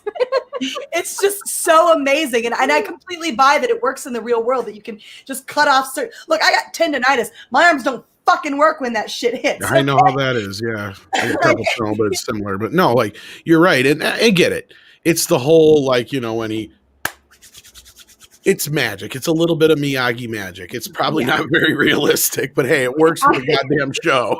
I thought it was funny when, you know, when Miguel was injured and, you know, they're back in the back room and, you know, and he's like hurting and stuff. And Johnny rubs his hand and then they're like, call medic. And that was great. Well, I love those little moments. We get a ton of those, especially in season 3, like with the spaghetti at the party. Like I said, there's all kinds of little moments like that. That's what I love about the show. We've gone on about it probably a lot longer than we'd planned. So we should probably get some of these super chats and then get into the next story. Absolutely. All right. Why don't I go ahead and kick us off here, and I'll scroll back up to the top. And so we got Roger Haynes with a Canadian $1.99 super sticker. Thumbs up to us. Thank you so much, man. Appreciate the support of the channel. You're awesome sauce. You want to grab Willie Woodward, Allure? Yes, I will. Willie Woodward at $5. Thank you so much for joining us. Hi, ladies, Tom and chat. Hope you have a great show and much love from your favorite semi-sexy pseudo simian simp. There we go. Say that about 5 times. Also, hi, Alora. How you doing? Oh shit! Where's my wine cooler? All right. So you got the next one, Mandy. Yes, but I think I'm going to end up skipping some because of where mine is at. I think where I left and came back. But I got Yadair Hay for $1.99. Thank you so much, Love Bug. Ooh, face ripping. Fantastic. Linda. It's Linda. I love it. Luckily, I think you only skipped one. The Matt G. I'll get Matt G, which is applicable to me anyway. So here we go. Matt G for $2 says, still delirious after 4.5 hours shenanigans. I fucking know it, man. But dude, I had such a blast. I had so much fun with Jesse and Jeff. That was a really, really wonderful. And, you know, Rob was incredible, and just that was such a fun shenanigans. And I was very, very, very drunk. Very drunk. You guys super chatted me into a fucking oblivion. Like, that was insane. So you guys are amazing. Nerds. All right. So Yadair Hay at $1.99. Oh, she just read that one. She just read that one, babe. So you got Terminus right beneath her, yeah. Okay, I forgot to scroll. All right, so Terminus at $149, a white unicorn with so Doomicorn. Doom. All right. Mandy. Let's see here. Roger Hayes for 5 Canadian. Thank you so much. I recommend watching Karate Kid 3 before Cobra Kai season 4. Yeah. I agree with that. Again, you don't have to, but it really would help. Like you said, watching the original trilogy, even the first 4 films, because the creators of the show have said that all 4 of the original films are canon. So Julie does exist in this universe. And see, my thing is I only vaguely remember 2 and 3, right? I really do remember. I remember the first Karate Kid, but I vaguely remember 2 and 3, and then I remember the next Karate Kid vaguely well, fairly well. But 2 and 3 are vague memories for me, and I'm still able to get through this show pretty well. And because honestly, it kind of reawakens those memories for me a bit. I'm like, oh yeah, I remember that asshole. Like, yes, it does a pretty good job. So. Your karate shit. Willie Woodward for $5 says Mary as a rapper would give Vanilla Ice a run for his money. Yeah, better believe it, yo. Word. Word. Works for your mother. All right. So Gina the Machine at $5. You have a character like Mr. Miyagi that has an influence on a main character and drives the story from beyond the grave. That's a powerful character. You got that right, Darlene. I mean, that was the whole pretense of this, is that it's still centered around him, and it's still everything focuses on him, and he's the legend, he's the focus. Yeah. So, and Jed, I just want to say this real quick. I can tell you without a doubt we'll probably get part 2 on 4K. I don't know about 3 and 4 though. Maybe 3. And I can tell you this because I did a survey earlier this year for Sony Blu-ray stuff, and Karate Kid 2 was one of the choices for the 4K films. So I chose that. And also they had to have done a 4K scan for the scenes they have in this show. And they even have some alternate takes of the Chosen fight. I don't know if anybody else noticed that, but yeah, those are not the exact same takes that are in the movie. They're I mean, it's the same fight. Well, they do that a lot, actually. They've done that a couple times now in the show where they've done scenes from the first film from a couple different angles. Yeah. And then they have the one shot where Mark Barnes is yelling at Daniel. So I'm assuming then they scanned part 3 in 4K as well. So getting part 2 and 3 in 4K are pretty good chance, I think. Cool. Next Karate Kid is actually on Netflix right now. Oddly, it's the only Karate Kid movie on Netflix besides Cobra. Why the hell is that? I don't know. Watch that. You know what? I don't hate the next Karate Kid. The third act sucks balls, but I like the rest of it unapologetically. I didn't like the bad guy. I thought he was just too over. Yeah, that's the problem. He was ridiculous. That, like, his whole thing was, I'm gonna go fuck up these kids' prom. I don't know. Yeah. The bad guys in the fourth film are really, really stretching it. But I love the stuff with Julie and Miyagi and how it all goes down. And there's things that could play into the show coming up, and they've already. I think that when Daniel says it's been a long time since there's been 2 students here, I think he was talking about Julie. So I do feel like their paths have crossed at one point or another. And not only that, the lesson that he teaches Sam and Robbie about balance, he had to have had another student to learn that with. Yeah. So, yeah, you're absolutely right. I never put that together, but yeah. He would have had and if there's one thing I've learned about this show, nothing means nothing, meaning that everything they say, little tidbits here and there, always come back to play. Yeah. Just like I was saying with the whole, Daniel learning how to kill now, he almost did. His wife stopped him. Let's not forget that. Like, he was about to take Kreese out. There was going to be no honk this time. You want to grab the next one, Mandy? Yes. Anthony Erebus for $9.99. Thank you so much. Ending my night with a couple of beers and listening to some very toxic, pretty women and my boy Tom always in every stream. That tweet made me roll my eyes so far back when he said that bullshit.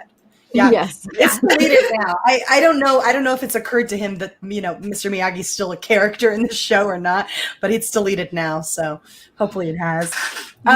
Yadere for $4.99 says, Pat Morita said he didn't know karate when he made Karate Kid in an interview, I believe. This goes towards that first tweet.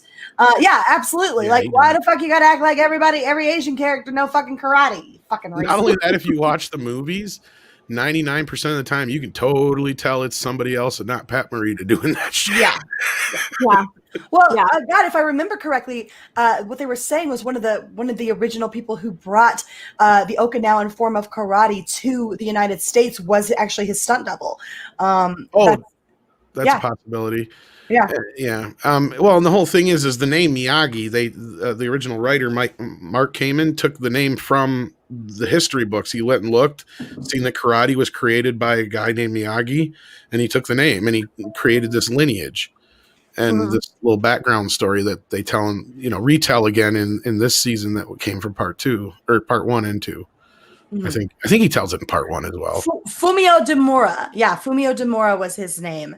And he was the stunt double for Mr. Miyagi. There you go. As I understand it, he was actually one of the people who actually first brought karate to the United States. Well, you also have to remember, and I don't think this guy's thinking about this, is like, the karate kung fu craze and everything that happened. It wasn't a big thing here in the United States until, the 70s when like Bruce Lee became a big deal. Yeah. Like that's when, America really got like the karate craze or the kung fu craze. And then it was things like Karate Kid, which reinvigorated that in the 80s, right? Like that's the thing is like, it's not like this, and I get how the show portrays karate, but obviously it's not like that everywhere. Let's be real. It's not like a realistic thing, but it is like, America had not really been aware of it. Like my dad learned some karate when he went to the Vietnam War, but he's like, yeah, it wasn't like you could go and just go to a dojo somewhere in America before the 70s. Right. It was not a normal thing to do. Right. So, and in fact, they were very against martial arts coming to the West. A lot of people over there did not want that. So they felt it was, it was theirs, rightfully so. Yeah. Do you want to grab Ronan Medic one? Yeah, so I got Ronan Medic at 76. Thank you so much for joining us. $5 super chat. Johnny did not overreact on that beach. He escalated to a point where he could break contact and leave. The right thing to do. I mean, I think it just depends on your perspective. Look, anybody can make this kind of commentary about either character, and you're fucking right, man. You're right, okay? Like from either perspective, that's correct. Is why I agree so wholeheartedly with what Ali said at that end, right there at the end was, you have Johnny's perspective, you have Daniel's perspective, and then there's the truth, and that truth is somewhere in between those two things, right? And so you're not wrong, but neither is someone who says the exact opposite, because it really does depend on what angle you're looking at this from, right? This is one of those really well and woven through stories that it tells a story that you can look at it from either angle and you can say, yeah, I get that, right? Like that's why this is so crazy to watch, is because you wonder how it's taken them so long to come to a meeting of the minds, because it's so understandable why each person sees it the way that they do. So I really love that. I love that about this. Yes. Yeah. Mandy? The Physicality channel for $5. Thank you so much. Johnny is a bitter ex who repeatedly bullied Daniel and told him not to show his face to the party where he got showered. Jay with the bully. I don't remember him telling him not to show up. I don't remember him telling him that either. But I mean, even looking at that was kind of a bully. If he did, that was kind of a bully thing to do. But at the same time, that doesn't make Daniel right for going in the shower and cutting the showers on these guys. If anything, he should have done the right thing at that point, which is, all right, well, fuck you. I'm going and I'm just going to stay the hell away from you. That would have been the adult thing to do. But again, these were not written as adults. These are teenagers. So you have to throw in all the teenager angst that goes along with it. Just like Mary was saying, depends on what point. Everybody has, wanted to beat some guy's ass for hitting up on your girl on a beach. And everybody's been heartbroken enough that you're begging that person just to talk to me. Listen to me. Oh my God, I love you. Just pay me attention so I'll make you love me. I mean, it's a teenager thing, Yeah, so. Absolutely. Mark C for Mark C for $5 says, off topic, thoughts on the announcement that Ben Shapiro and the Daily Wire are becoming film and TV production and distribution company. I hadn't heard that. I actually am trying really hard to stay the fuck out of the political stuff right now, guys. Because I don't know too much about it, so yeah. I didn't hear that either. I mean, I heard about it, but I don't know enough to comment. So yeah. I'm trying to stay so fucking far away from it myself right now. I don't want anything to do with it. I'm tired. I'm so tired. I got enough on my hands with all of this shit with Star Wars and fucking High Republic and retarded morons or yes. fucking Matthew McConaughey and fucking Star Wars shit on the screen. And what do you mean you only read 50 pages of a novel, you fucking idiot? Why the hell are you here? I have enough of that on my plate. I'm just saying. I woke up to the Star Wars BS this morning. So I feel you. Well, we might get into some of that if we have time, but I don't know. Fucking idiots giving the fucking Vulcan sign in fucking Star Wars meetings, and I'm just sitting there going, "What? What? You don't even go here. You don't even go here." And they even spelled her name wrong. I'm like, this is what you don't know your employees, or this person doesn't know how to spell her name. I mean, seriously. All right, Matt G at $2. Not enough Scandinavian dwarfs on this show. Wow. I agree, actually. I completely agree with that sentiment. There's really only one area where they could increase that representation. That's the Scandinavian dwarfs. I want to see a Scandinavian do a fucking roundhouse kick to somebody's face. Yes. That's what I want. I want a Scandinavian dwarf to get up on a step stool and roundhouse someone in the fucking face. Or do yoga and flip and stuff. I'd pay to. Yeah, same here. I would pay to see that. Mandy, we would get along. We could find a lot of entertainment together. Midget strippers, let's go.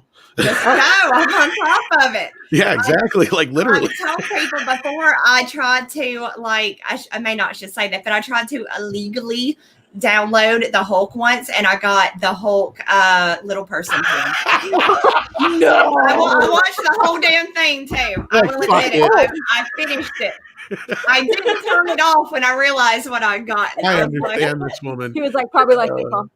Speaking of Mandy, I guess we got a super chat that we did miss before the show started, and it was from Matt G. If you can read that real quick, Mandy. I think it's aimed towards you anyway. Okay. So, Matt G, thank you so much. Like, oh my God, various people, you're late. And you're like, not on time either. Like, what? Thank you. But it wasn't my fault we were late. So, it was mine. It was all my fault. All my fault. 100%. The girls were all sitting patiently. We'd already done our hair and makeup. He called me like 3 fucking times. I was like, are you awake? No. No. If I don't answer my phone, I'm either A, not awake, on a stream, or dead. That's it. So no, don't be dead. That's not allowed. No. Yeah, there's only one time I'm going to be able to pull that one. So yeah, you're only getting one shot at that. Yeah, exactly. So where do we? You can't use that excuse but once. It looks like we just have Eric DeHoff left with 99-cent super sticker. It's a sleeping face. It's true. We are on late on Mondays. So if that's everything, do we want to pass it on over to Mandy and let her start her topic? Absolutely. Let's do that. Let me just double check to make sure we didn't get any more super chats we didn't miss. I don't think we did. So I think we are good. Yep. Yay. So are in the same, breath that we just got done talking about the stupid tweet that goes along with Cobra Kai. Well, we got a dumbass that goes along with Soul. I'm going to go on and pre-warn you guys. There are spoilers in this. If you have not seen Soul yet, I'm going to drop a couple of things just to get my point across. So basically, Soul was released not too long ago. For those of you who have not watched it, I would like to say, beautiful movie. Great story. It was done amazingly. And it's not quite, for those of you who are like me and watched Inside Out and kind of started thinking about becoming a cutter from the depression after watching that movie. This one is not that bad. Pixar has, in my mind, kind of gotten a reputation with me of making me leave the theater like really sad. Like every movie's been like Old Yeller type stuff. So this one was not that bad. This is about a character named Joe Gardner. He is the first Black character done by Pixar. Again, beautifully done. Beautifully. I think everybody on the panel will agree. They highly enjoyed this movie and thought it was great. Oh yeah, this was honestly what amazed me was the contrast between the sort of the before and the afterlife, like the before life and the afterlife, and how this was very stylized and abstract looking, and but the brilliant animation that you got while he was on Earth, right? And so somehow they managed to nail these two very opposing styles and just do it perfectly. And it looked, God, it was straight up just gorgeous to watch from beginning to end. And the story was really compelling as well. It was gorgeous. New York I've never seen New York done so beautifully in animation. It's gorgeous. It is a gorgeous movie. But let's go right into this article. And this woman that I now do not like, she starts it off with, I wasn't sure if I liked Soul, Pixar's latest film, up until the final moment. So you can tell she's on top of shit. She literally sat there that whole movie and was like, do I like this? Instead of just watching the damn movie. So she goes on to say, this isn't easy to say. I'm a big Disney fan and went into Soul expecting great things. But when watching the film, I felt like the studio had taken a few steps backwards after the release of Disney's 2018 blockbuster. No, go fuck yourself with a rusty pike, you Right. Oh, it gets worse. It gets so much worse. So then she goes on to kind of explain. I won't read her explanation. Basically, like I said, it's the main character is Joe Gardner. He wants nothing more. He is a musician, a music teacher at a middle school, but he wants nothing more than to get his big shot. He wants to play jazz. He's, his whole purpose in life is jazz music, and that's what he wants to do. In the movie, very early on, like in the first 10 minutes or so, he gets that opportunity, the opportunity of a lifetime to play in a club with this amazing jazz musician. Of course, being that the name of it is Soul, you can go on and assume shortly after getting that, nailing that audition, he passes away. Now, this down a manhole. He falls in a manhole. Yeah. He does. Damn it. He falls in a manhole and he passes away.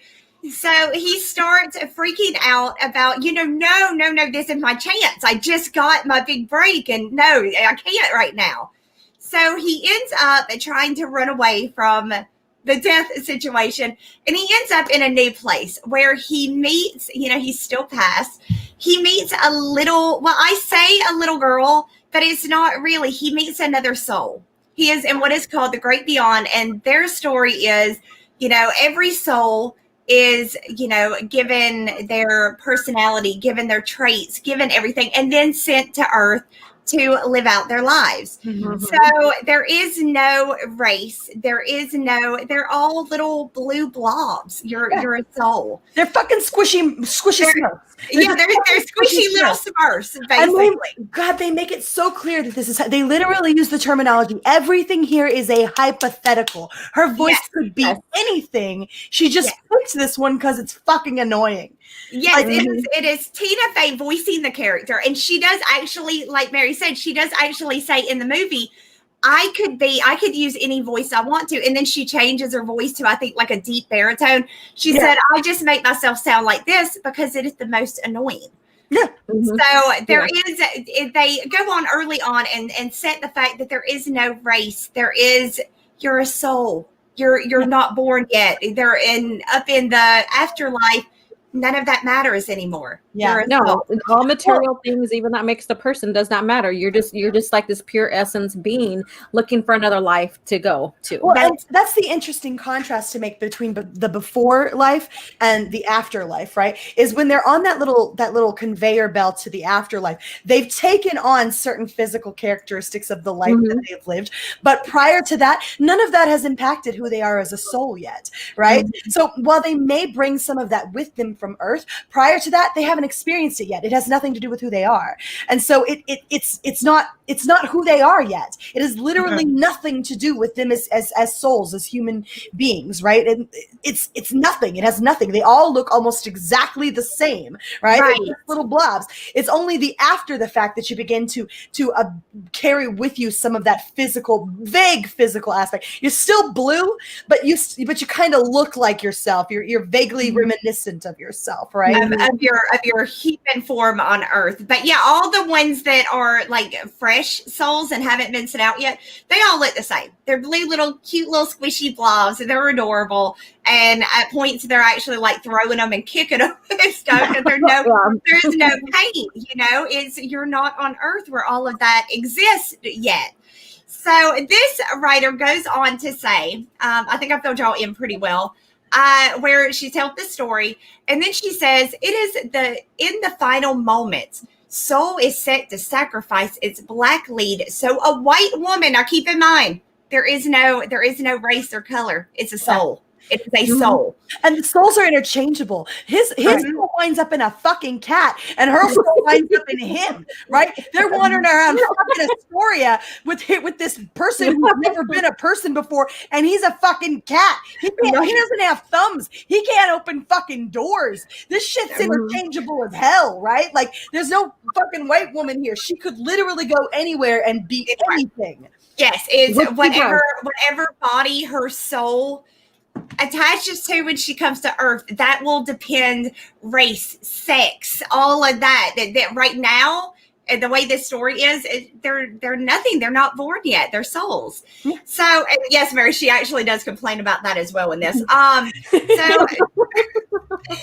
a white woman can go and live out her life on Earth. Joe decides he's fine with dying because he was able to live out a dream. As the movie's about to wrap up, however, Joe is given a second chance because of his good deed. Good for old Joe, right? And then she comes back with a, I can tell you, I do not like this woman. Man, fuck you, woman. You fucking, Jesus Christ. This so here are her issues with it. And believe me, they are all as stupid as the next one. First, Joe is killed the moment he gets his big break within the first 10 minutes of the film. What kind of message does that send to young children watching this film who sees themselves in Joe? Don't fucking walk on top of manholes that don't have covers in it. That's the message it sends. That's the message. Pay attention to what you're doing. Yes, pay attention to where you're walking. Get off your damn friggin' cell phone. Yes, and pay attention. Right, and let us add that the whole message of the movie actually was to enjoy what you have, enjoy your life, embrace life. Don't, get out there, live your life. That is what I took from the movie. But okay, now I'm not even going to get into the fact that what message did they get from him dying? Oh, well, there's a lot of movies where somebody dies early on. I can go back to the dinosaur movie that I used to watch, the Land Before Time. That was it. And both the parents die and he's left alone. I mean, what message does that show? Well, that your parents could die at some point, I guess. This woman's stupid. What is the fascination with people wanting to put themselves into the character instead of just watching the character and getting to know them? Exactly. Why do you have to? The point of movies to me is to get different perspectives, see things I've never experienced and be able to experience them in a different way, not just see myself on TV all the time. I wouldn't want to watch myself on TV all the time. I genuinely wouldn't. Okay, her next complaint was, Soul steps into a dangerous trope that has become frequent in animation with leads of color. After Joe dies, we see him turn into a green blob. Oh my gosh. A pattern we've seen. It's fucking blue. You color it's blue. It's blue. Bitch. Fuck you. It's blue, you dumb bitch. We know our colors, but thank you for that. But yeah, she said, a pattern we've seen turning black characters into creatures. They're souls. Yeah. He's not a black man anymore. He's a soul. How did Brie Larson put it? I just see people.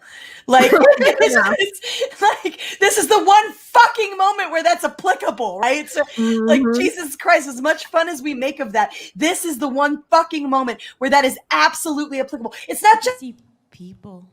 Good time in there, Tom. Like, it's not just him who is a blue blob. Everyone's a fucking blue blob, you dingbat. Literally everyone. We're all the same. It is a beautiful portrayal of how underneath the skin, we're all exactly the same. We're all just souls trying to figure out how to get through this shit. That is a beautiful concept. And the fact that you want to degrade that into just the color of someone's skin is fucking racist. Yes. Well, yes. more so than that, it's like this is a lesson for everybody. Again, we underneath our skin, we're all the same. Isn't that what humanity is supposed to be about? Is that we look on the inside of people instead of just judging them by their skin color? That is, that's been it as long as I've been born. That's been it. You look at people's character, judge people by their character. And not only that, the idea that this movie isn't dripping in Black culture is nonsense. Every moment that they spend on Earth is absolutely saturated with the most rich, beautiful cultural aspects of Black people. And to disregard that as though it didn't happen, it doesn't exist, because while he was in the before and the afterlife, he happened to be fucking blue, not green, you stupid bitch, because he happened to be fucking blue is ridiculous and racist. They did a wonderful job representing this culture, and you're disregarding that because you didn't like that for a portion of the movie. He was fucking blue like everyone else. Right. And okay, so at some point they brought this fact up, this little tidbit up to the co-director, who then told them he wasn't even aware that was a trope. What the hell are you people talking about? Y'all are nuts, is basically what he said. Ridiculous. She then goes on, it doesn't help that Soul nearly became a white savior, baby. Let me go on and say it does not. It does not in any way become that. But she goes on to say, when Joe winds up in another area called the Great Before, he gets paired with Faye. Okay, this is where she's telling you about how he meets the other little soul. But Joe, let's see, when Joe finally returns to his body 40 minutes into the film, 22 accident, which is the little soul's name, 22, because they don't have names because they're just souls. They'll be given names on Earth. 22 accidentally goes back to Earth too. Joe doesn't wind up back in his body though. 22 does. Yep. A white woman put in a Black man's body. She's not a fucking white woman, you fucking idiot. Not a white woman. It's a soul. It is a damn soul, and it is he's no longer Black either. He's the soul right here. No. Yeah. And so we're looking at the crude matter. We're talking about the crude matter, but in this reality, we're seeing their essence. Yes. There's a difference. Yes, a huge difference. And let's not to mention, she got his body. He got put in the Mr. Mittens. He has to run around for like 40 minutes of the movie being a cat, you know? Which is quite entertaining. Great. It's so fucking great. He's losing his shit trying to open doors and fucking shave his own hair. And it's really amazing, right? And trying to control his own, like the soul in his body that is new to Earth, can't even walk, like stumbling around, eating pizza out of the trash because they don't know it's just a soul. So again, another stupid ass bitch from this lady. So she said, who thought it was a good idea to put a white woman in the body of a Black man, and not just any woman, but Faye, who earlier, okay, no, he did not put Faye, Tina Fey, back into the body. She's playing a character. It's called acting. Or are you going to tell me that Tom Cruise is the main character? Like that's Mission Impossible with Tom Cruise, not the character he's playing. Yeah, it's him. He can talk about some Scientology, get some shit done. It's so absurd that she's actually saying, and not just any woman, but Faye. It's an actress. She's playing a role. The character that went into his body was a soul named 22. Here's the reasoning. Look, this fucking reasoning is fucking stupid. So because she said, let's pull blackface episodes off of... Yes. What are you talking about? That's a good thing. That's a good thing. You fucking idiots. That's a fucking good thing. Why are you bragging on her for wanting to get blackface pulled off the air? Right? Why? Well, I think she's trying to say that she'll do this. You know, she obviously cares, but she didn't care enough to say anything about this. It's not taken like that. These people could not seem to break down like that there are differences between certain things. This is not exactly the same as pulling blackface. It's not. It's a soul. I think I don't get this new thing of everybody worried about what's between your legs. What color is it? Mind your fucking business. Oh my God. It doesn't matter who this guy's over here plowing. Let him do it. He ain't plowing you. Let it fucking go. This whole, and I don't enjoy the show. No. I don't get this at all. But okay, so she goes on and talks about that, and then she goes on to say, predictably, 22 eventually leaves Earth so Joe can continue living. It raises another question. Why does a dying black man have to help a white woman live? Oh, because she's not a white woman and he's not a black man. They are souls. Everything does not have to be about race. It doesn't. It does not. It's okay. Oh my God. So, I don't understand why she's acting like, can we like, and I agree, let's set the race thing aside for 2 seconds. Why do you live in a world where you don't understand that common human decency dictates that we help one another, that we be there for one another, that when we've spent any measure of time together, as these two do in this film, that we get to know and care for another soul, and that we find it as our obligation, the measure of decency, to simply unite and come together when we see someone else in crisis, right? That's what separates us from the fucking animals, you psycho. Exactly.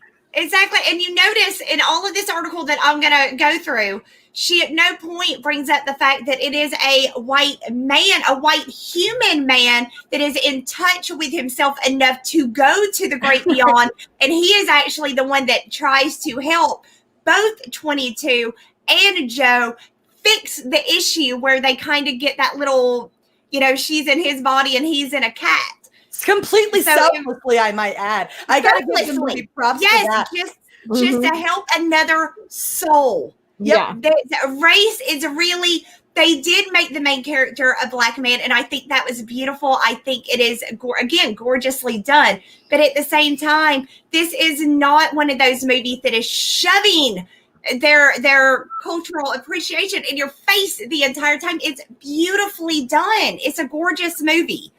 So yeah, she goes on with that, and again, bullshit. And then that's it. She's like, that's not all. If that didn't make you hate this movie, just wait, I got more. So she goes on to say, it happens when someone goes searching for Joe on Earth.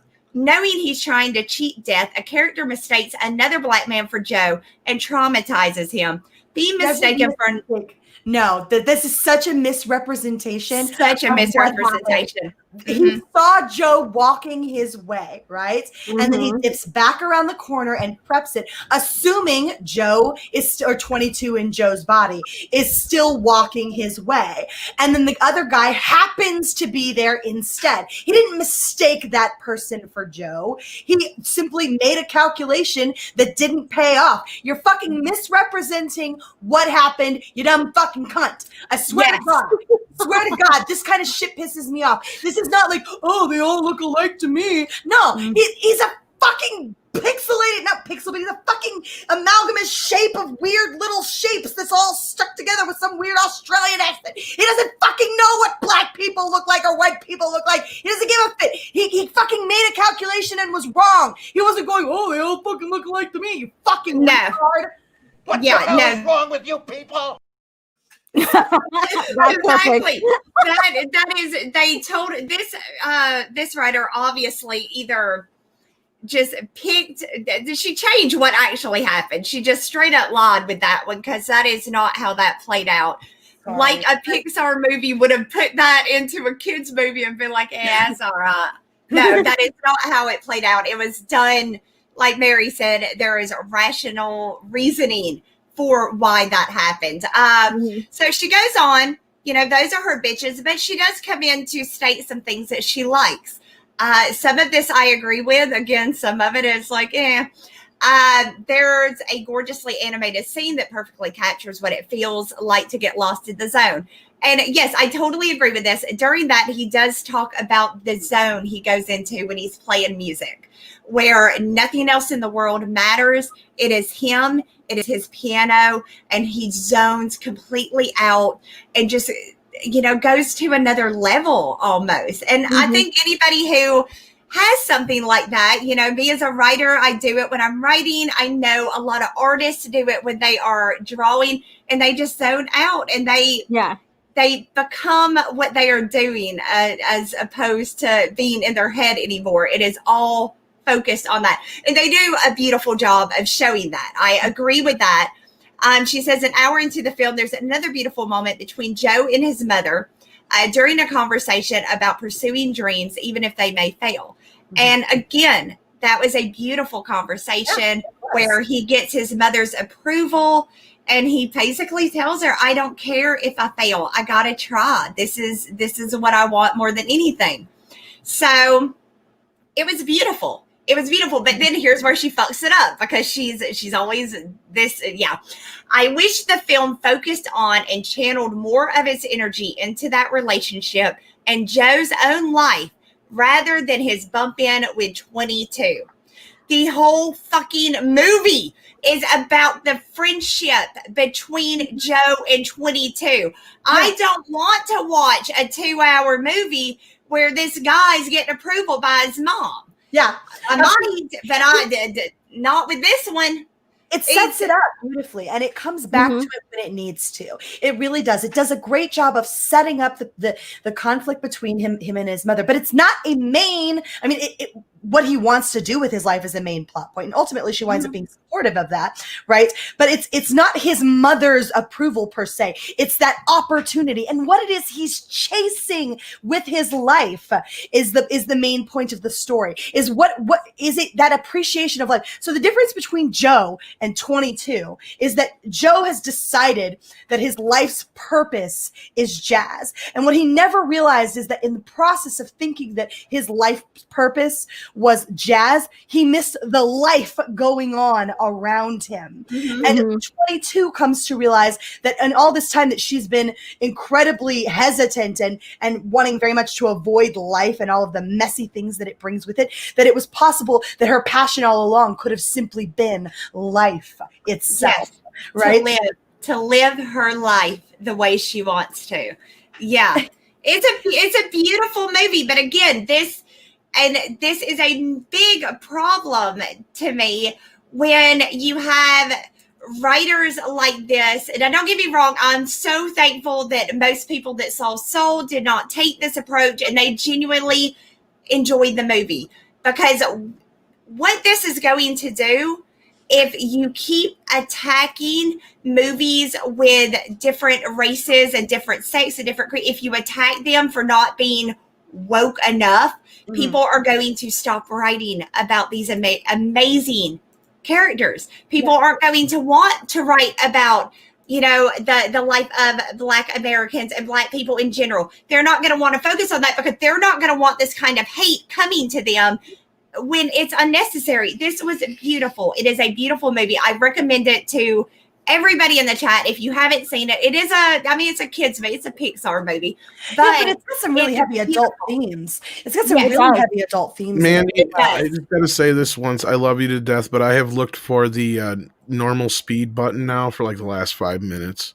Oh, you're talking so fast. I'm like, do I have it in 1.5 speed again? I don't have any problem understanding her. I didn't have any problem understanding her. She's just like, click, click, click. I'm just like, whoa, slow down, girl. I'm a fast talker, y'all. I'm not dancing. I'm just like, holy cow, she can talk fast. I'm long-winded too. But no, this a great movie. I highly recommend it to everybody to go watch it. Do not listen to this dumb bitch right here. And don't listen to her. She's a dumbass. She is a hateful piece of shit that is never going to find any happiness in her life if she can look at this movie and this is what she gets. She is literally one of those people that are walking around asking you what's between your legs and what color is it, and if you don't give her the right answer, you're in trouble. Well, because she's sitting there talking about, oh, well, I wish it had just been about the story between him and his mom. Look, woman, I'm sorry, I know I probably got us demonetized earlier by calling her a cunt, but she's a fucking cunt. Look, lady, if what you get from this when you're watching this is just that it should have been about him and his mom and his then you miss the point. You miss the entire point of the movie. You were so focused on hunting up the negatives of the movie that are made up in your own fucking head. Negatives. You didn't take a second and actually take in what the movie was about, which is live your lives. It's a beautiful concept. It was a beautifully written concept. And this woman just sat there and was negative with a stick up her ass the entire movie. Yeah, this is insane to me. I don't know how you're not moved by this beautiful display of complete dismantling of the color line between people, right? This wonderful display of just humanity and what it means to appreciate life around you, right? Yeah. Like it's in that simple moment of watching, those little, I don't know what those seeds are called, but the ones that are little helicopters and they spin down or whatever, those seeds. I was going to say chia, but that's not chia. No. Those moments where you look around you and you breathe in that you are alive and you have an opportunity to do something with yourself. We called them helicopters when I was a kid. Yeah, I always called them helicopters. I think they're dandelions or something like that. They're a little different. They got like the seed bump in the middle, and then they like fan out, and they've just got the one little wing. But they spin around if you throw them in there. Exactly. Those are a ton of fun as a kid. 22 learns that life is worth living by virtue of being life itself, right?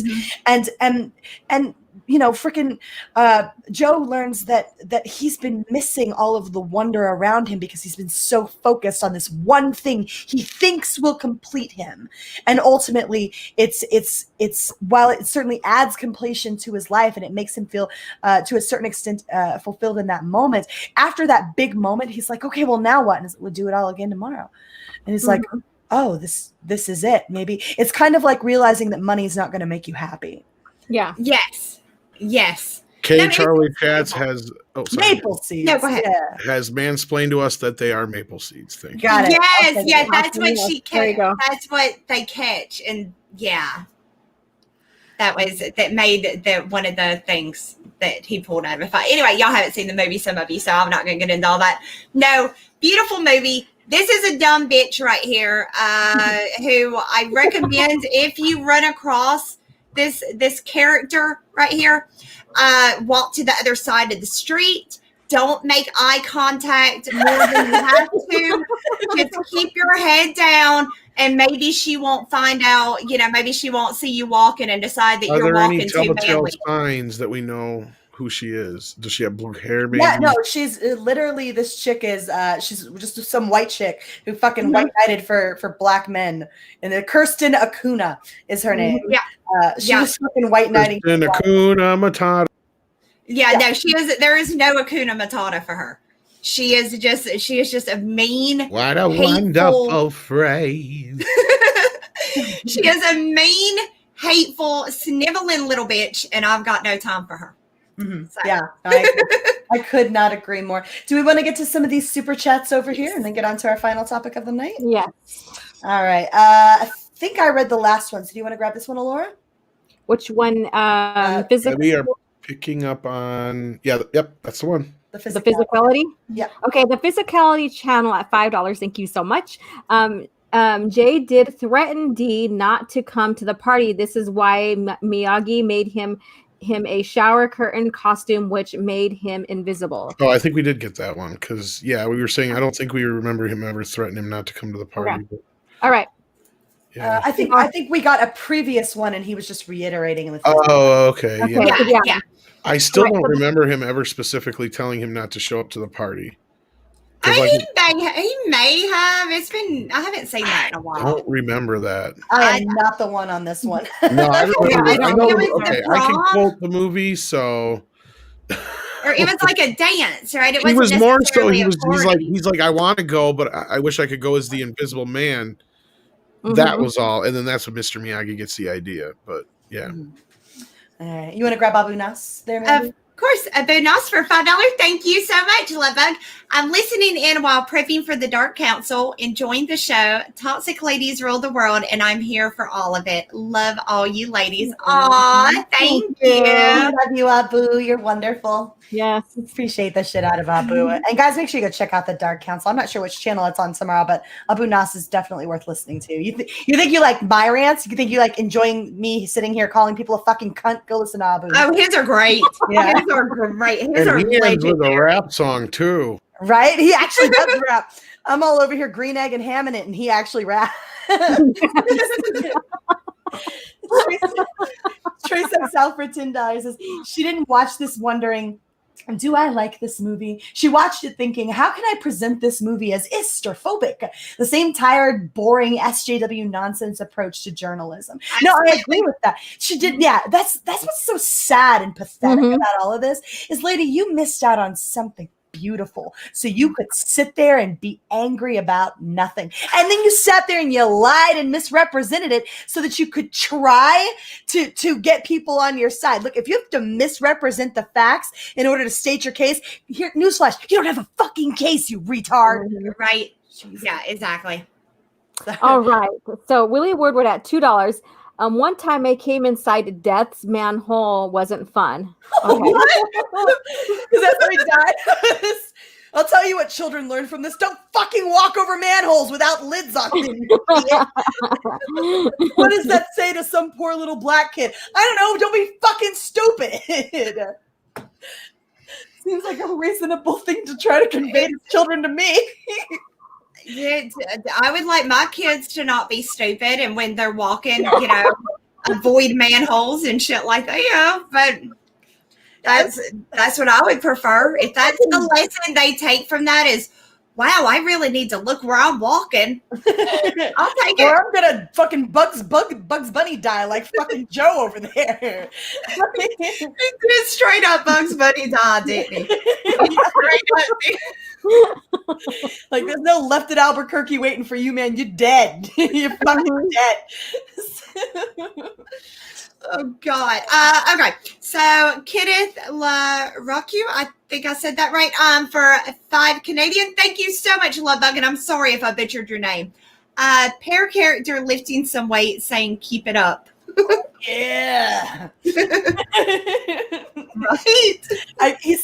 You read that, and all I could think about was the Kool-Aid Man, like hulking it up and bursting through a wall. Oh yeah. Anthony Therapist for $1.99 says these degenerates look for anything problematic, but that's the problem, is that there's nothing problematic in this. You have to start making shit up in order to be upset about this shit. It's ridiculous. Absolutely ridiculous. Oh, go ahead, Laura. Okay, Diego Flores. I don't know if this is his part of his name or if this is a currency somewhere, but $10. Me and my girlfriend cried after seeing Soul. I had a serious talk about me and my current situation due to unemployment. It was a beautiful movie. Meanwhile, my sister said, meh, I think she is adopted. I cried at the end too. It was a beautiful movie. Yeah. It's another one. There are very few movies I can say in my life that I have watched that have genuinely touched me. One of them was like when I read The Color Purple, and they make the point to, she thinks God gets pissed off when you walk past flowers and you don't stop to appreciate the beauty that God has given you. This was another one. It really does. You'll think about, am I living my life while chasing my dream, or am I letting my dream take over my life because I want to live? No, it's beautiful. It's a beautiful movie, and I cried my eyes out too when it was over. So everybody cried at the beginning of Hillis. Not me. Yeah. Okay, everyone with a soul cried. Hey, only Mr. Pixar. Miyagi is the one who can make me admit that I could cry. Oh, no, I tell Pixar gets me every time I watch a Pixar movie. I know I'm going to feel depressed. So when I leave, I'm going to be sad. I'm going to be, You know, it's just like when the first time I watched Yoda pass away, that when he just poof, and I'm sitting there like, the fuck? Where did Yoda go? Why didn't nobody tell me? So yeah. Nah, boo, we're gonna let him stay. He conveys our desires to Gina. So. Oh, I saw that. I saw that he was a superstar. No. Congratulations, Jay. That's awesome. You want to go ahead and grab that Mr. Tickle Trunk there, Mandu? Yep. Hey, phrasing. It's his name. I didn't do I'm going to say it again just because I like the name so much. Mr. Tickle Trunk for $1.49 Canadian. Thank you so much. And he sent a white unicorn with rainbow hair, which I think is a demicorn. Yeah. Thank you. And Trace XL for $5 says, if you see oppressionism and phobia everywhere you look and others do not, the problem is you. Clean the poop out of your eyes and look again. That's how you get pink eye. Yeah, That is how you get pink eye. Exactly how you get pink eye. Yeah. That's how it happens. No, it's true. I think that's probably the perpetual. It's probably why they couldn't tell that the characters were blue instead of green. They had pink eye. Just saying. I've got to sort out how you watch this shit on Disney Plus. All right, like how did you miss this? Like they're vague, they're not even vaguely blue. They're like vibrantly blue. They're like little blue marshmallows. They're almost see through as well. The blue has a like little glowing transparency. Yeah, but they're, you know, it's blue, like some Force Go transparent blue shit going on. Yeah, with their souls. But this lady, honestly, and I feel really sad for her if she genuinely thinks when all is said and done, and after the fact, and you're standing wherever, you know, your religion will take you at the end of all things, and they say, "What's between your legs and what color is it?" I feel sorry for her, and that's in her mind. That's where it's at. That's what it's going to be for her. Some ladies will literally answer blue. It's a one-eyed, one-horned, flying purple people eater. Randy got what I was putting down. I got you. I've seen some movies with that too. So I didn't get those by accident, but I've seen some of that as well. Everybody in the chat right now is going, "Oh, that's nasty." Why'd you go there, darling? That's nasty. Oh, yeah. All right, you want to grab this, Matt G? What the Lord? I don't believe you. All right, Matt G at $2. Tom, did you cry during Ernest Saves Christmas? No, because he saved Christmas. What is there to cry about? That it was saved? I don't watch that shit. Ernest Saves Christmas is really good, but no, I didn't. I'm trying to think of the few times outside of maybe when I was a real little kid that I've ever cried at a movie, and it's very few. Yeah. I cry a lot during movies. Like I can't watch anything with Bob Newhart or I cry. So like I was literally, I don't know. He looks sweet and he looks like he just needs a hug.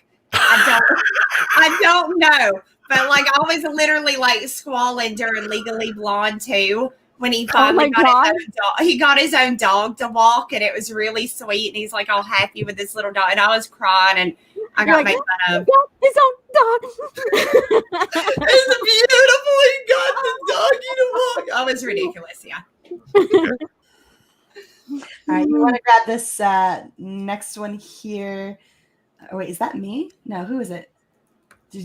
That was I just got done. Yeah, you're up next, Mandy, with Matt G. Okay. Matt G for $2. Thank you so much. Like, oh my God, Mandy, you tried the Doomacorn Doom to Do. All right, let me try. I would never get it as good as Mary, but I would try. Doom. Oh my God! I love that you added an extra doom in there. That was awesome. I didn't know how many dooms to add. It was just so Mandy that you just had to add that extra doom. I was in the zone, you guys. I was feeling it, and I stopped when I felt that I was done with the Dooms. When she was done doing Really it. funny to me was that she, like, her camera sped up right there on the Doom It Doom. did. It was cute. It only added to the aesthetic, Mandy. It just added to the aesthetic. That's It was great. great. Shit, internet. No, that's awesome. Willie Woodward for $2 says, I cried like a bitch at Coco and Epic. Hit home to me. I loved Coco. I loved Coco so much. Like, honestly, like, Pixar is my safe haven for good films. Like, when they're not doing sequels and shit or whatever. But even some of the sequels are pretty dang good. Like Pixar knows how to tell a good new story, and I'm just desperate for those new stories. I really am. Are they though always? I don't know. Sometimes. Soul I'm was not putting incredible. down Pixar. I'm just saying, like, So, well, like I said, they've been doing obviously some sequels lately, but I think that's mandated by Disney. So some of it Yeah. maybe, but I don't know. I hope this movie's good. I haven't watched it yet. If I enjoy it, it'll probably be the first Pixar movie I've enjoyed since John Lasseter's been gone. We'll see.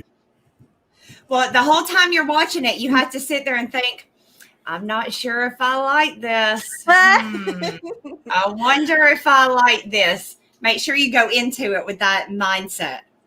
do you want to get the last one here, Laura? Yeah, this one is Hills Mallory, right? $5.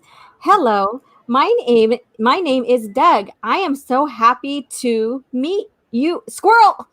Hello.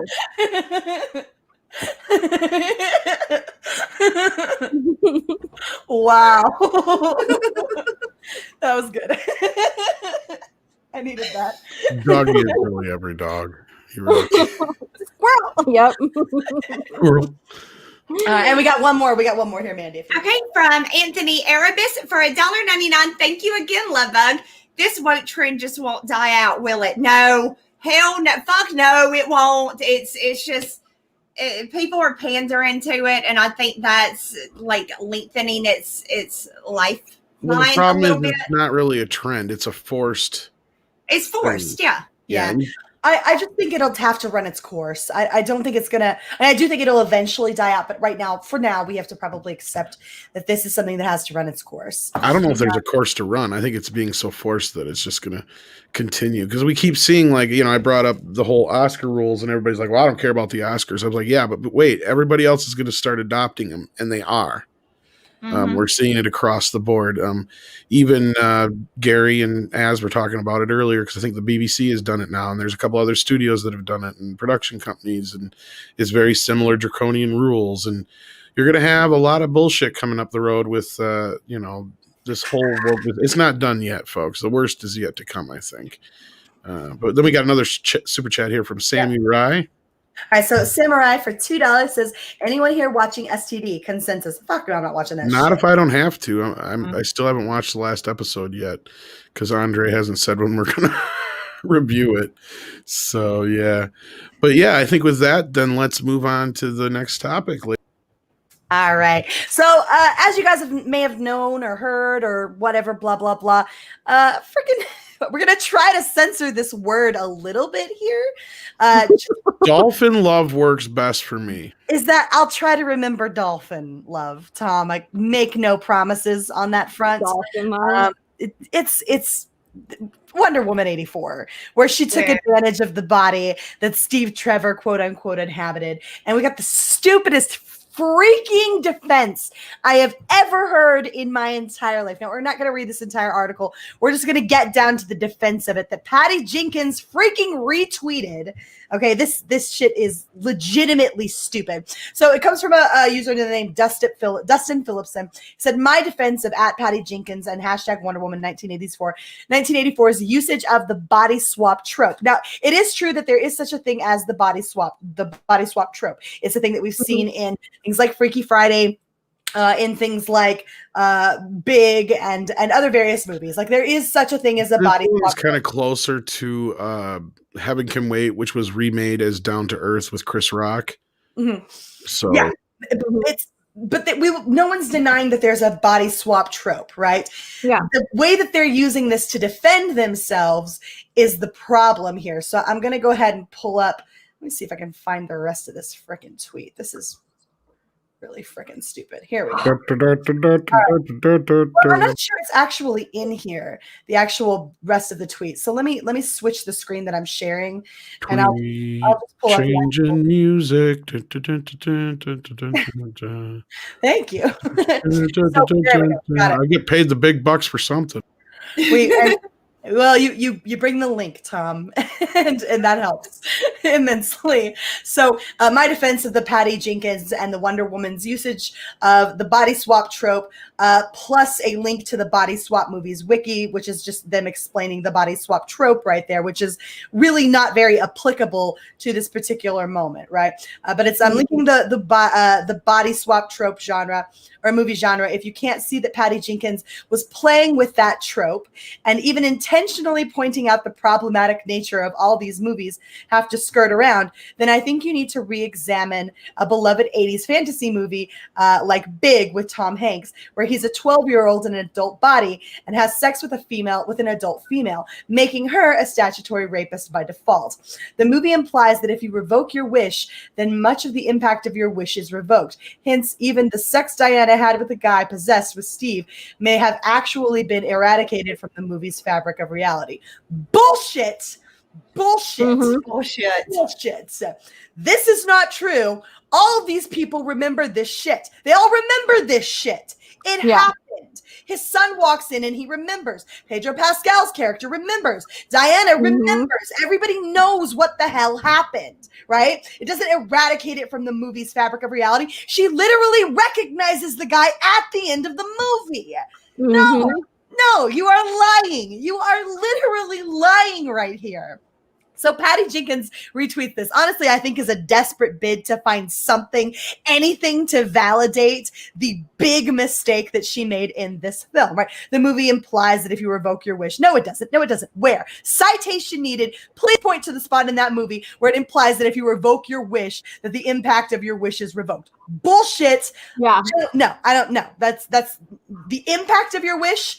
Well, perhaps, but not the memory of the fact that it happened, not the fact that it happened, only the impact of what happened. Well, I'm sorry, but you can't take back having sex with someone. No. You don't get to take that back. That doesn't change, right? There's some things that can't be revoked, that can't be changed. So it goes on, and he continues to say, clarification. And again, this is another flat out lie.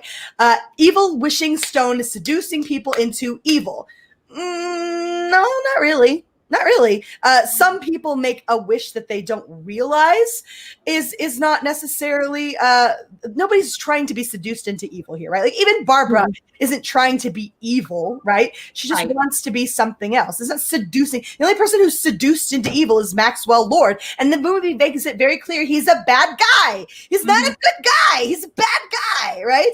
They make that very clear. The consequences may make that person lose their humanity, as Barbara exemplifies, right?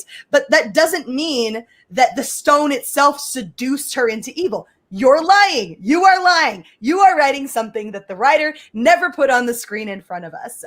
So, Barbara loses her humanity. Max loses his soul. No, he doesn't. He loses his health, you moron. You're a fucking idiot. He doesn't lose his soul. He chose to do this before he ever got the stone. It was literally something he was attempting to do. It was a plan he had all along, right? This was something he didn't lose his soul to it. It was something he was doing before he was ever even in the presence of the stone. And then it goes on to say, Diana loses her powers / becomes seduced by a lie. No. You don't get two problems. You don't get two backlashes. You only get one. She loses her powers. Just please chime in. I'm sorry. I didn't mean to talk over you. Who? Oh, I thought Laura was saying something. Oh no, I was agreeing with you. I'm sorry. I was listening and agreeing and taking it all in because I almost finished this movie but I just stopped watching. So I can understand that. It goes on to say, if you can't see the movie as saying the swap is a problem, I think maybe you should rewatch. That's not what we're talking about, you fucking dingbat. We're not talking about the swap. Yes, of course the swap is a problem because it saps her of her powers, right? She loses her powers. Of course the swap is a problem. We're not talking about the swap. We're talking about the fact that she slept with a man who couldn't consent. And that's on within the story, that's on one person, Diana. But you wrote that shit, Patty. You wrote that shit. Not because Diana was seduced by evil. There's no indication that she was seduced by evil. None whatsoever. She made a wish. She was seduced by that sweet D. There's absolutely no indication in this film that Diana was ever seduced by evil. Perhaps that she was in love with Trevor and was willing to look beyond the fact that he was inhabiting another man's body. Mm-hmm. She's the one who met with humanity halfway at the end of the movie, where she's literally reminding all these people who were quote unquote seduced by the evil stone and reminded them of humanity, and they gave up their wishes, right? They gave up their freaking wishes. You can't take back having sex with someone. So glad that's true, right? Still the yes, exactly. I take it back. And thank you for the super chat, Willie Warner. And I also want to point out that Big was directed by a woman. Mm-hmm. I would like to add that Big is completely a different fucking scenario. In Big, he does age overnight, but it's his body. It's not somebody else's body getting an unconsented porking. He was a 12-year-old boy in a man's body. He was happy to take the porking. So, no, she would have, after he changed back, if he would have been, after he changed back, if she would have been like, dang, I'm still into it. Okay, that's sick shit. But she made love to a man that worked in the same office as her that was obviously over the age of 18. And again, it was his body. It was just aged. It is still his body. That is completely different than what happened in Wonder Woman. Yeah, and you don't get to put that on that one. Oh, she committed that. No. There's no intent there. She had no idea. That's why people like try to use the excuse. Oh, she told me she was 18, right? Yeah. Because that's a fucking defense, right? That's a fucking defense. I thought they were 18. If you genuinely fucking thought that someone was of a consenting age, and in this case, why the hell wouldn't you think that in regards to freaking Tom Hanks in Big, right? If you think they're of consenting age, having sex with, I'm sorry, I don't fucking ID everybody. Well, I don't have sex with people like that, so that's not. Well, God, that's. You want to know something true? Hold on, this is truth right here. I was actually working. My ex-husband, when I met him for the first time, he looked so young. Like he really did look very, very young. And when he told me that he was the same age as me, I didn't believe him and I ID'd him. But that's because he looked young. He looked young, right? Like, and so it was incumbent on me in that moment to actually check his ID before I continued said flirting with said individual, right? Because I felt that there was a question in my mind of whether or not this person was old enough for me to engage with. She didn't want to go cougar status. That's what it was.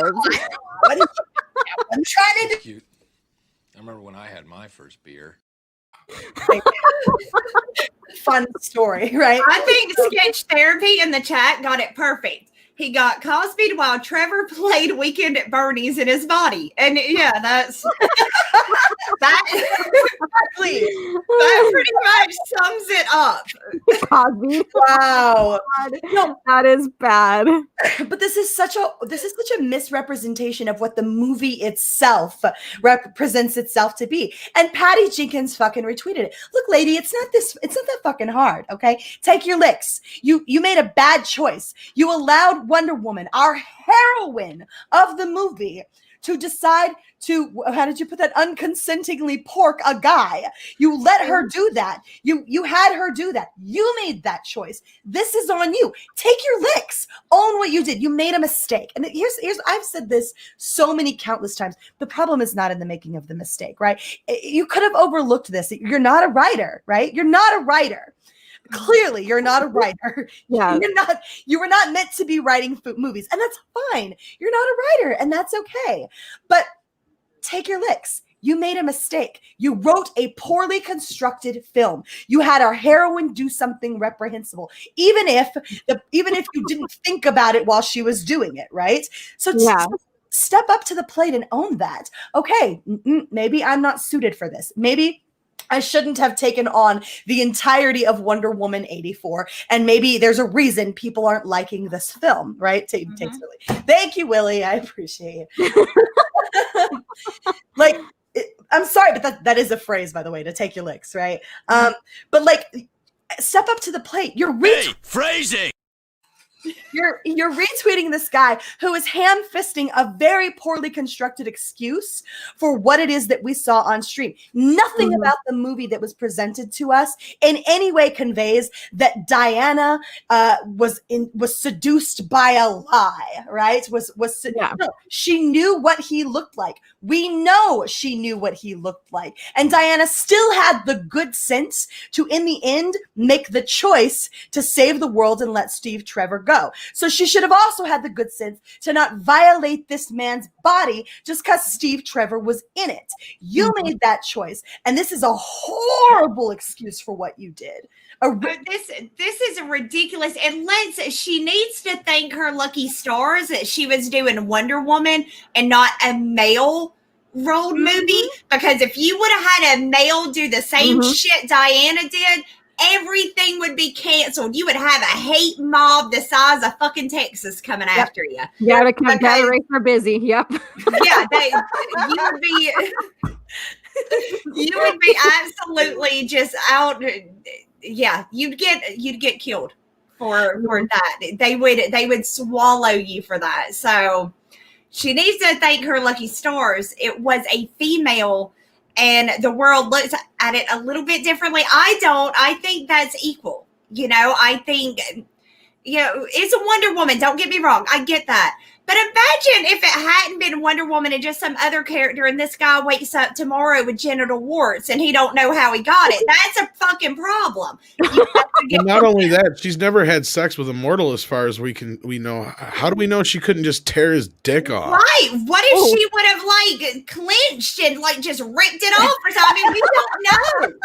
But she was willing to risk that. Poor guy had no idea. Engage the Kegels. Isn't that literally That's a fucking good point to make. That is literally the joke that everybody makes about having sex with an Amazon, right? Is that's how you're gonna fucking die, right? Not just that, but everybody always points out, the whole bit about Superman. Can he actually really do anything? That's been the whole question. And even I love how that movie Hitchcock kind of had fun with that, even though it's in the extended cut. But where they're doing it and he throws her across the room and. That old bit. That's an actual question to be asked. How would she know if her strength wouldn't kill him? She's never had sex before. Fucking the body Steve Trevor inhabited is literally going to die from death by snoo-snoo, right? That's exactly that's what we're fucking staring down here. We don't. What a way to go. Death by snoo-snoo, see? Exactly. It's a fucking death by snoo-snoo. And look, I'm not saying that's not a way a man might consent. Maybe he would consent to going that way. In fact, most people, I think most people. Look, if you gotta go. Sure. I mean, Gal Gadot could be there could be a much worse ways. There's worse ways to go. Never given the opportunity to freaking make that decision for himself, right? I love this. There's some wonderful responses to this. Steely Danielson says, the movie implies that if you revoke your wish, the impact of your wish is revoked. Except the film literally says the exact opposite of that. In the military command center, officers are acknowledging that missiles are mysteriously going away. In that scene, the film literally says that everything you just watched actually happened and that all of the characters remember it. It's stuff like that which drives my comments about the film having no in-story internal logic. Yeah, exactly. 1,001%. This is absolutely something that happened. And I'm sorry, you can take the nukes away. You can take the missiles away before they actually hit, right? But it doesn't change the fact that dick was that Amazonian vajayjay, and here we are. Here we freaking are. There was an exchange of fluids, and they weren't Steve Trevor's. They weren't. Right. Hey, phrasing. I'm just saying. And there is no consent. So again, she needs to just accept it. If it would have been a male in the role, if it would have been like Wonder Man and this happened, people would be raising fucking hell. She needs to just be thankful that it was Diana. And, as fucked up as it is not frowned upon as badly as it should be in our culture. Just, she needs to be thankful. But I think the lying and acting like, what I do? What the fuck? Own up to it. Be a fucking woman and own up to the fact you made a poor decision. You didn't think that through. Yeah. Well, is she just going on this is double standards. That's all this is double standards. It's like what they say, do as I say, not as I do, or whatever, unless I put it backward or whatever. And this is what we're seeing here, because again, like, we've been reiterating is that, it's okay for her, but if it was the opposite sex, no, it wouldn't be. No, everybody would have lost their absolute shit over this. And I love this commentary that's made right here by a user named Andy. She said, this is a deliberately obtuse take on the critique people have made about the film's treatment of consent. Because Steve possesses handsome man, they don't swap. And it's unclear whether handsome man went while Steve was using his body. It's not analogous to Big, which had its own problems. It's not analogous. It's not at all analogous to Big, but because, and in what world, like, let's just say for the sake of argument, let's say what you're saying is completely true, right? Let's say that's correct. Why the hell does Big making a mistake like this validate this mistake? Why the hell would Big doing something like this make this mistake okay? Make this acceptable, right? No one's, I'm not defending Big here. I don't think Big needs defending here. No, but I think you're right that they're conflating the two. They're not, Andy very well pointed out the two are completely different scenarios on top of, both of them, let's face it, are fake as fuck. Of course. They're not going to happen, but still. Of course. We were talking earlier, Mandy, where we were talking about like Freaky Friday is another body swap story, right? Where you have this opportunity where the two people have inhabited one another's bodies, right? And the whole point of the conflict is that they don't like what each other is doing with their body. But at least there's a voice to be heard in this process. That's part of where the humor comes from, right? Is that they don't want this shit being done to their body. They don't like it. It's their body. Stop it. Knock it off, right? But Wonder Woman never acknowledges this. It never points at it and says, hey, you've taken this man's body from him and you don't have a right to do that, right? It points out that you're losing your powers in order to keep Steve, right? It never in any way indicates that taking this man's life from him, his body from him, is a moral conundrum for Diana. It never does it. In fact, quite the other. It gives it a wink and a nod at the end where they're literally standing there flirting with each other. And he clearly has no memory of anything that has happened, so that argument can go out the window right there. It's really absurd how she has the gall to look him in the eye after what she did to him tells me that this wasn't an in the moment issue, right? The fact that there's no remorse there's no remorse demonstrated. She doesn't look down and realize that she hurt this man. No, it's never even addressed. It's never even pointed at. No, Patty Jenkins, stop pretending like you knew what you were fucking doing because you never considered it. Yeah, and you can liken this to date rape because, when someone gets drugged for that purpose or whatever, they don't know what the hell's going on. And this is exactly what he experienced. He did not know what's going on. He didn't know, she knew exactly what she was doing. Just like a person who commits date rape, they know what they're doing. They're drugging the person. She didn't drug them, but she used them, for the sake of, another body or another spirit. And we're gonna go back to that, another spirit, inside that body and stuff. And then, so they're saying that's okay. Okay. So date rape's okay. So this kind of thing's okay. So think about the message that this is saying. If you really get into this and really dissect it and stuff, just imagine what that tells, everybody, like overall, it's like, it's okay to violate someone else's body. Right. She's just trying to dig herself. She's not a writer. She wrote something stupid. People caught it and they're like, holy fuck, why'd you do that to Diana? And instead of just being like, I was inexperienced, I didn't think about it or something. She's like, nah, it's all right. Y'all are being assholes. It's cool. No, it's not cool. It's fucked up because I want to be held equal. I want to be equal. I want the rules to be equal no matter who you are, I want equal rules. And if it's not okay for a guy to do that to me, then it would not be okay for me to do that to a man. I'm sorry. And he actually tries to clarify this here even further, which, again, he sounds like a fucking idiot here. Diana was seduced by nefarious dreamstone unleashed by God of Lies. No, it didn't seduce God. Where is this in this fucking imaginary movie that he's talking about? It's not in his head. Was he friggin' high when he was watching this or something? You know? Put the pipe down, motherfucker. So she's unleashed by the God of Lies into a deception/problematic relationship.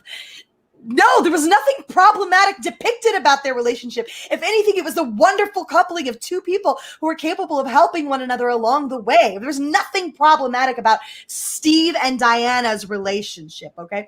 The movie itself is saying it's problematic. No, it doesn't. At no point or juncture does it say it's problematic or point to it. You're misinterpreting the movie's message. It's depiction, not endorsement. Bullshit! It's endorsement at the fucking end when she looks that man in the eye and acts like nothing fucking happened. That's the action of a psycho. That's the action of a sadist. That's the action of a sociopath who can stand there and look someone who they freaking unconsentingly porked in the fucking eye afterwards and smile at them. That's fucking sadistic.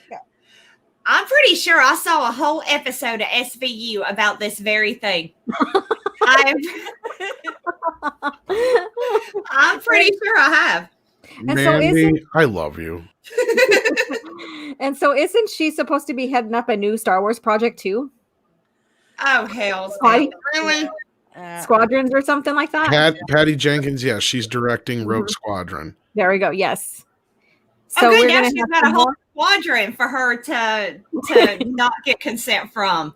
Yeah, so they're just gonna fly away and go, and check out aliens and I love this. It's like, also, I think it was the intention. Diana has flaws. We see that the temptation to take the shortcut is akin to her kryptonite. It's her fucking, I'm sorry. She fucking raped a guy. No, that's not a fucking human ailment. That's not some fucking thing that you fell on his dick. Like, that's not how this shit fucking works. You don't just run around raping people and call it a fucking human. Oh, it's just a little thing she's got to sort out for herself. She's in therapy. It's a little flaw. She just landed on his dick. That's it. Diana has flaws. That's shit you go to fucking jail for, you moron. It's akin to her kryptonite. Fucking raping people is not kryptonite, you fucking psycho. No, that's not a flaw. That's a 10-year minimum stay at the pen. That's you going to the big house for a while. That's not a flaw. That's not like, oops. That's not a oops. You literally, plowed this guy without him knowing it was happening. And again, I go back to the STD aspect of this. If this guy, we don't know what's going on with the Wonder Woman. Maybe she's got something that we don't know about. And now this poor guy he wakes up and his balls are all itching. Then it could be miserable for him. He's all because of her flaw, her shortcut. Babies and her flaw around in his shit.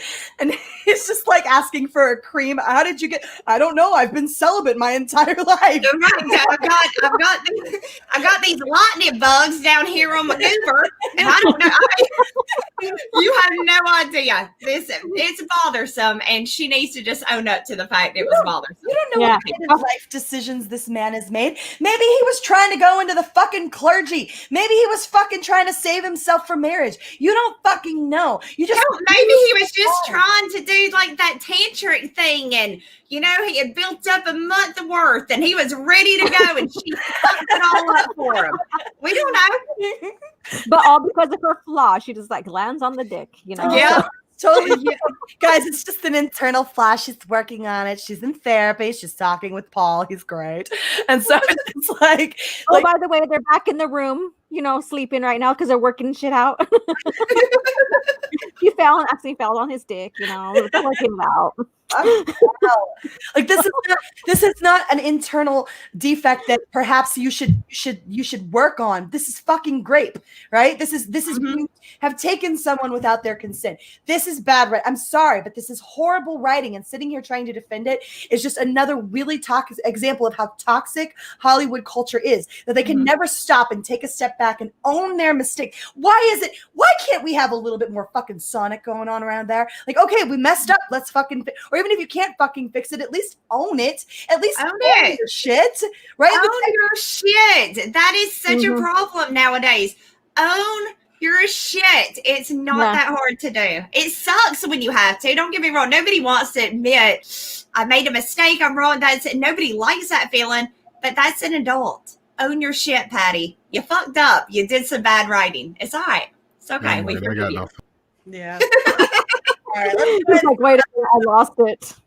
We have a few super chats we probably ought to get to here because I don't feel like there's much else we can say about it. Like, this is a horrible defense, Patty. Don't retweet stupid chat. Well, what I was gonna say was, look, there's possibly an excuse for some of this, but she would actually have to admit that the movie was a fucking disaster. Yeah. Because there is a possibility that the way this movie goes, that at one version of it, he did not inhabit somebody else's body, but he just showed up out of nowhere. Mm-hmm. Right. There is that plausibility. She should have done that. And then I think that didn't test well, because that's the thing is, we know early on there was at least one round of reshoots and a test, and they were supposed to go back for more reshoots, but Coof happened. And that was, we kept hearing out of the earlier test screenings, was that it was just a muddled fucking, it's basically what my blurb for the movie is. It's a clusterfuck of stupid. Yeah. And this is just a glaring, like, cherry on top of the fucking stupid. Mm-hmm. With no 80s music, might I add. Oh my God. Oh God, yeah, that's one thing right there. I mean, the Cobra Kai did that way better with 80s and stuff. Oh, yeah, much better. Almost anybody It could took have place in the 80s. No, I didn't, but they had flashbacks. It was a flashback. Remember, Not as that, the way the music is used is so brilliantly. And I mean, that 80s music wouldn't have saved this movie, but it would have helped. It would have helped. It helped Batman forever. It helped Batman forever. Couldn't have fucking hurt, that's for sure. No. All right, let's go ahead and get to some of these super chats here. We're running a little bit over here tonight, guys, so we apologize for that. Rital for $2. Sorry, I butchered that, sugar. I'm so sorry. $2 says Avatar is a ripoff of Rise of Revenge of the Sith if Anakin was a Gungan. Who's gonna like the sand? Wow. Wow. Okay. Jesus Christ. You're doing a good man on there today. Laura, you want to get Fo Chang? Yeah. So Fo Chang at $1.99. Dana could probably taste that guy's chicken. I know it's supposed to be cock, but I had to be silly. Is it bad that dick tastes yummy? I don't know. I don't know. How would you know? I don't. I've just been told. His face right there. I'm trying to figure out his tongue's like coming out to us or what's happening right now. We did about that earlier, remember? I'm secure enough in my sexuality. So. That tastes great. No, actually, I stole that from Kevin Smith. Short story long, when they were protesting, I think Dogma or something else. No, it was some other. It was something, because he had many run-ins with the Baptist church, and one time it had something to do with homosexuality. So he had one of his friends. They were doing protest signs, and the one said, "Dick tastes yummy." I like that sign though. So for some reason, whenever I can throw that out there, it's funny. Yeah, I'm gonna do it now. Well, I can't do it because I think it wouldn't come off the same if it doesn't come the same. No, it wouldn't play as well for me to do it, but I do like that a lot. Let me jump to the next one with Stone Gassman for $20. Wow, thank you so much, Love Bug. Mary Mayhem is killing it tonight. Slightly off topic cue from hardcore Wonder Woman fan. What did you ladies think of writer-director Angela Robinson's Professor Marston and the Wonder Woman 2017? Better choice than Wonder Woman 84? I haven't seen it. I've seen it. Thank you so much for the compliment. I appreciate it. But I don't know what that is. It's a good movie. It's a have you seen it, Alora? Not yet. Okay, it was on Hulu. I don't know if it is anymore. Okay. It's got shoot, I can't think of the guy's name, but he was in The Hobbit. And but yeah, it's basically about the guy who created Wonder Woman. And for those who don't know, the guy who created Wonder Woman lived in a polygamous relationship. And not only that, there's a lot of BDSM hidden in the original Wonder Woman comic book. Really? Oh yeah, and that's kind of what this movie is about. Because this guy actually was like I don't know if he was a sex therapist or I can't recall exactly, but he did like sex studies and all this other shit. And since he was like, all into feminism and all this crap, they had him create the first feminine icon for superheroes. And Wonder Woman was it. So like, yeah, he took all these elements out of his life, and it's really kind of interesting. There's actually better documentaries about it probably than that movie, because the movie itself is a little, even though it was a theatrical film, it does tend to feel a little low budgety, but it's pretty good for a period piece. I'd say check it out. I'll check that out. I don't mind low budget as long as there's a good story. I can tolerate low budget for a good story. Agreed. Agreed 100%. Jeffrey Turner, aka Mega Jetty, thanks, man, for the $2 super chat. He says, $2 for Mary using my late Mima's word dingbat. It's a good word, man. It's a good word. It is good. It is a good one. Your Mima had good taste, my good sir. All right. And Slater at $5. If I may, isn't it convenient she renounced her wish after she He tooed. Okay, he too Trevor.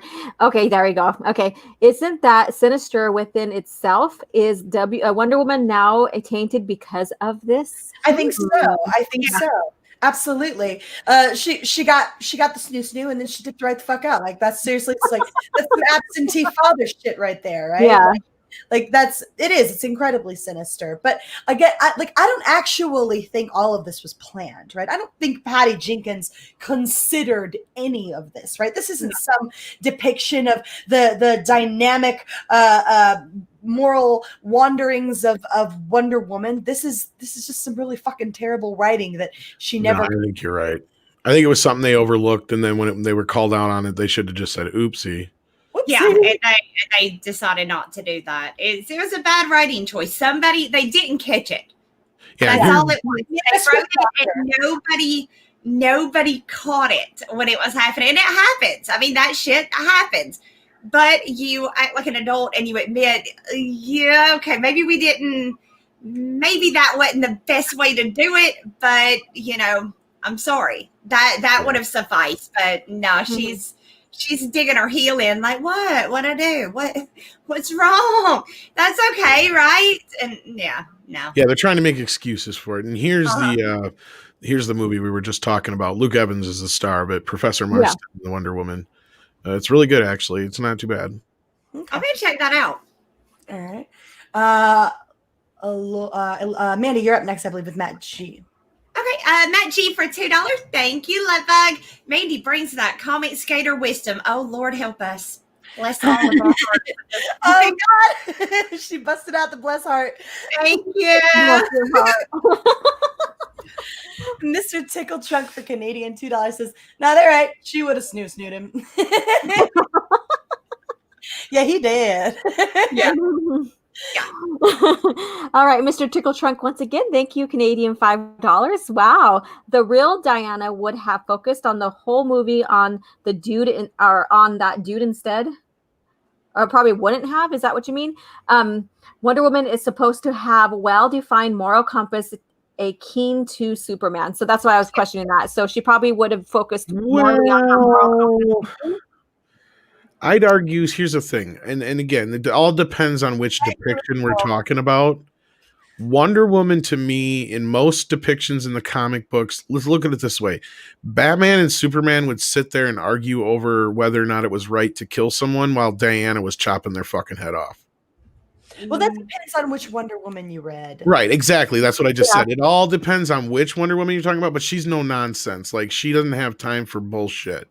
But she does have an incredibly good moral compass. Oh yeah, don't get me wrong. Like she does encompass all the things that Superman does to a point, but I don't feel like she has the same moral grandstanding that Superman does from time to time, or Batman for that matter, because she is a big part of, like, you know, the wars of the past.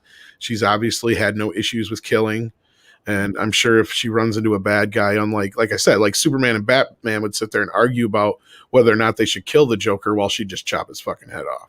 Yeah, she wouldn't waste no time. Yeah, she's.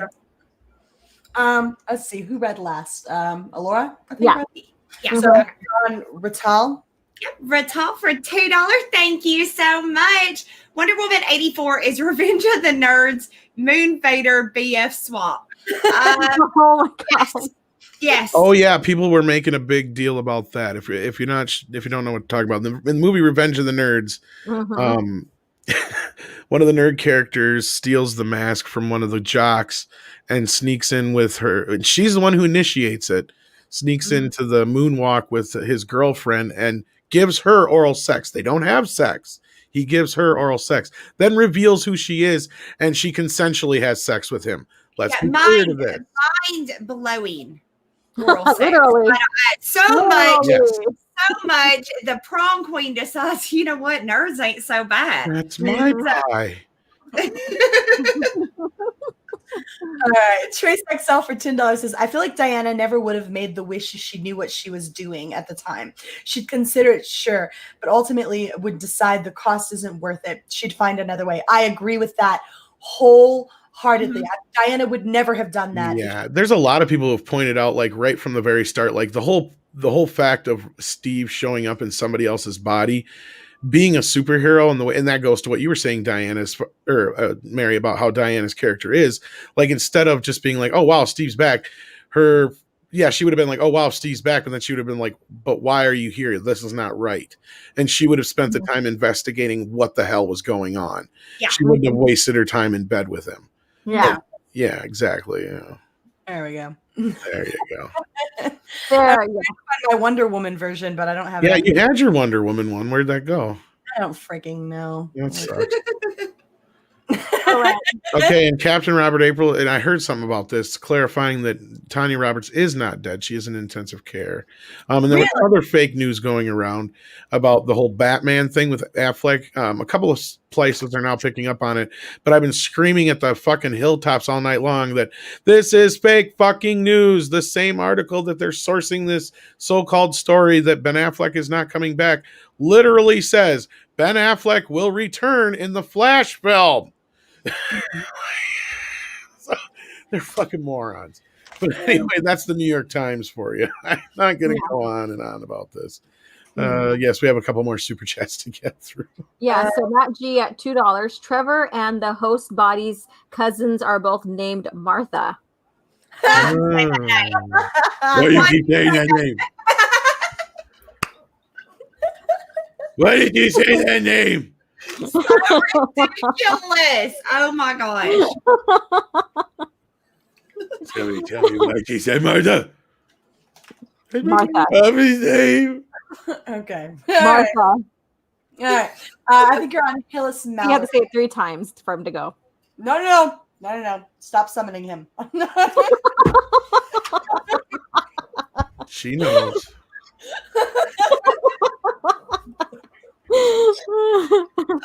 God, is it on me?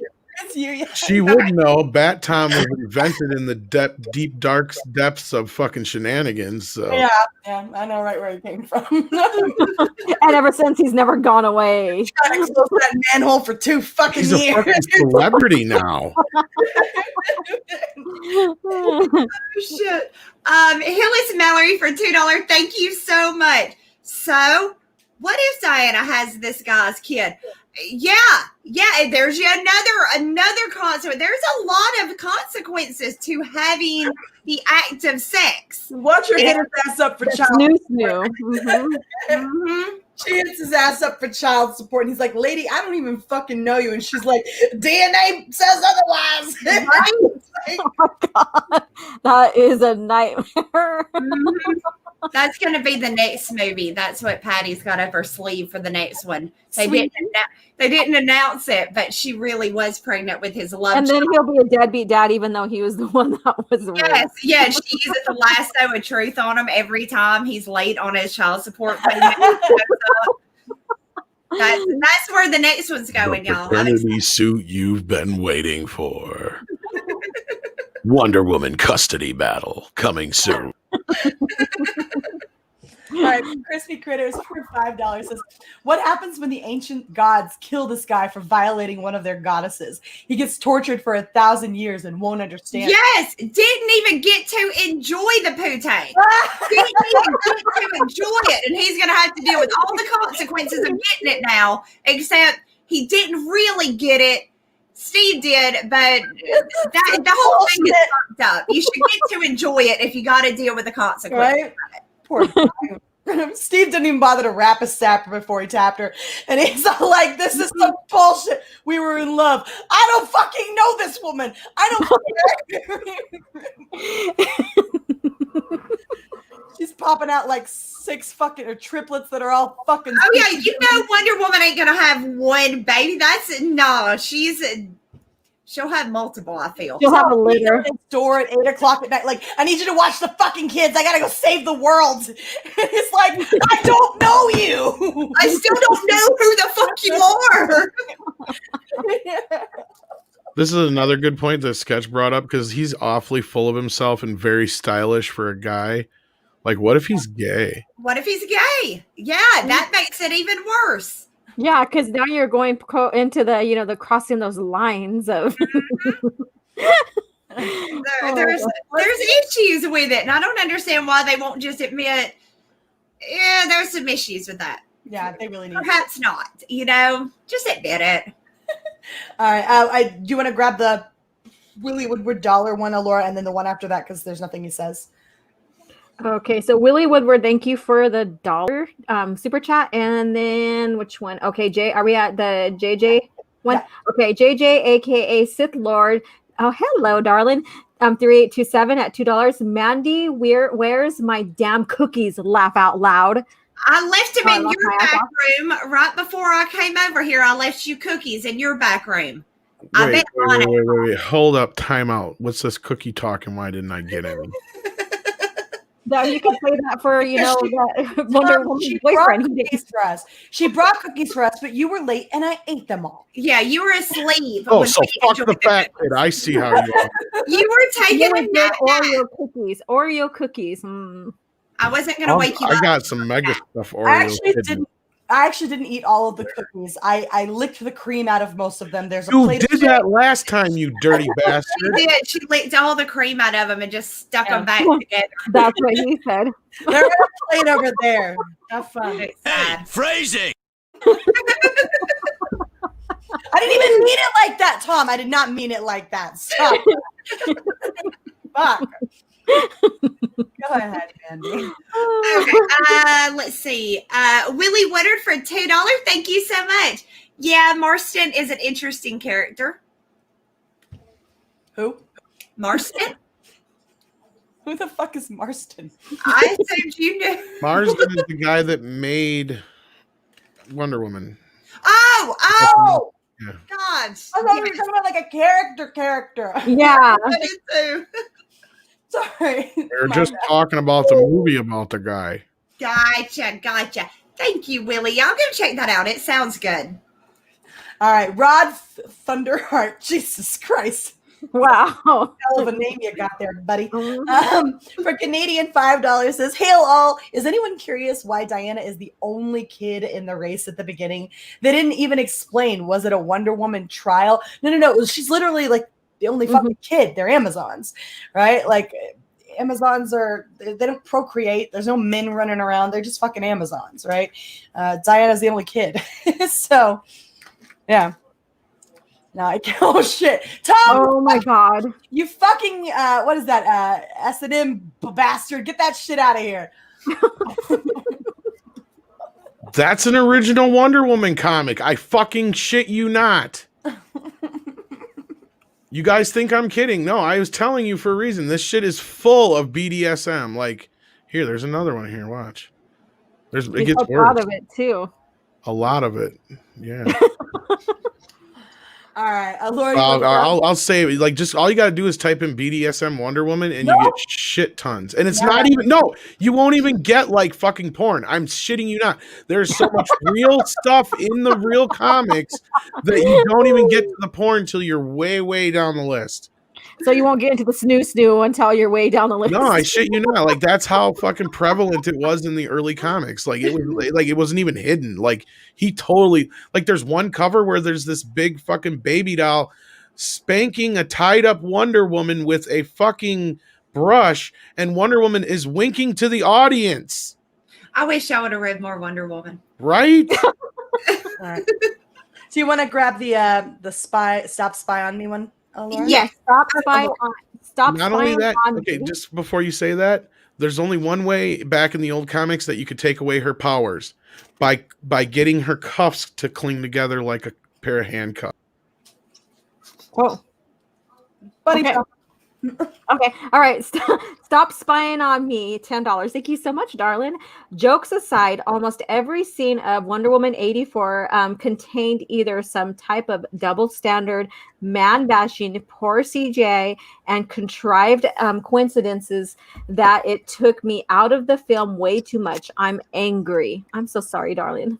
Yeah, look, I don't hate this movie like a lot of people do, but the writing's bad. The writing's really bad. Yeah. And I think I can acknowledge that, right? So I'm sorry that you're angry about it. It shouldn't have happened this way. Fucking Patty shouldn't have been. She's a great director. She's got a great eye for action scenes, and she knows how to make Wonder Woman look, right? Yeah. She's not a fucking writer. She's just not a fucking writer. You want to grab Terminus there, Mandy? Yes, Terminus East for $2. Thank you so much. Looks like someone just Bruce Bat Tom's ego. Ooh, but That was good. Don't talk about my ego. My ego is bigger than all of your egos put together. It's like a mega ego. Until someone licks the cream out of your cookies. Yeah. Oh, who would do such shitty things? That's like a Joker thing to do. Actually, I don't even think the Joker would sink to that level. Nope. That's just wrong. All right, get back there. I feel no remorse. Yeah, like get back there.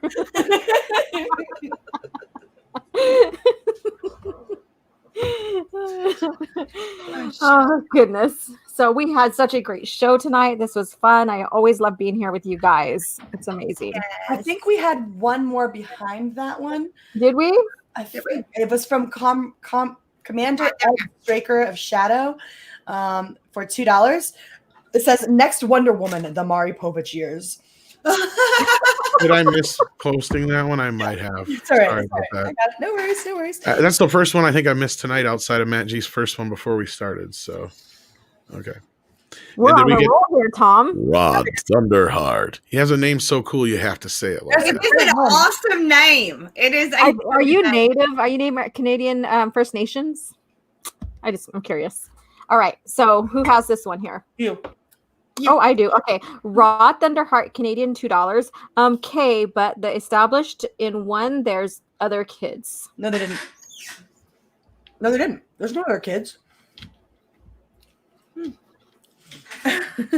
I'll double check myself here in Wonder Woman, but there's not any other. There's not any other. Oh, in the Olympics, you mean? Or No, what are we talking about? but in fact, it makes her so special and so unusual.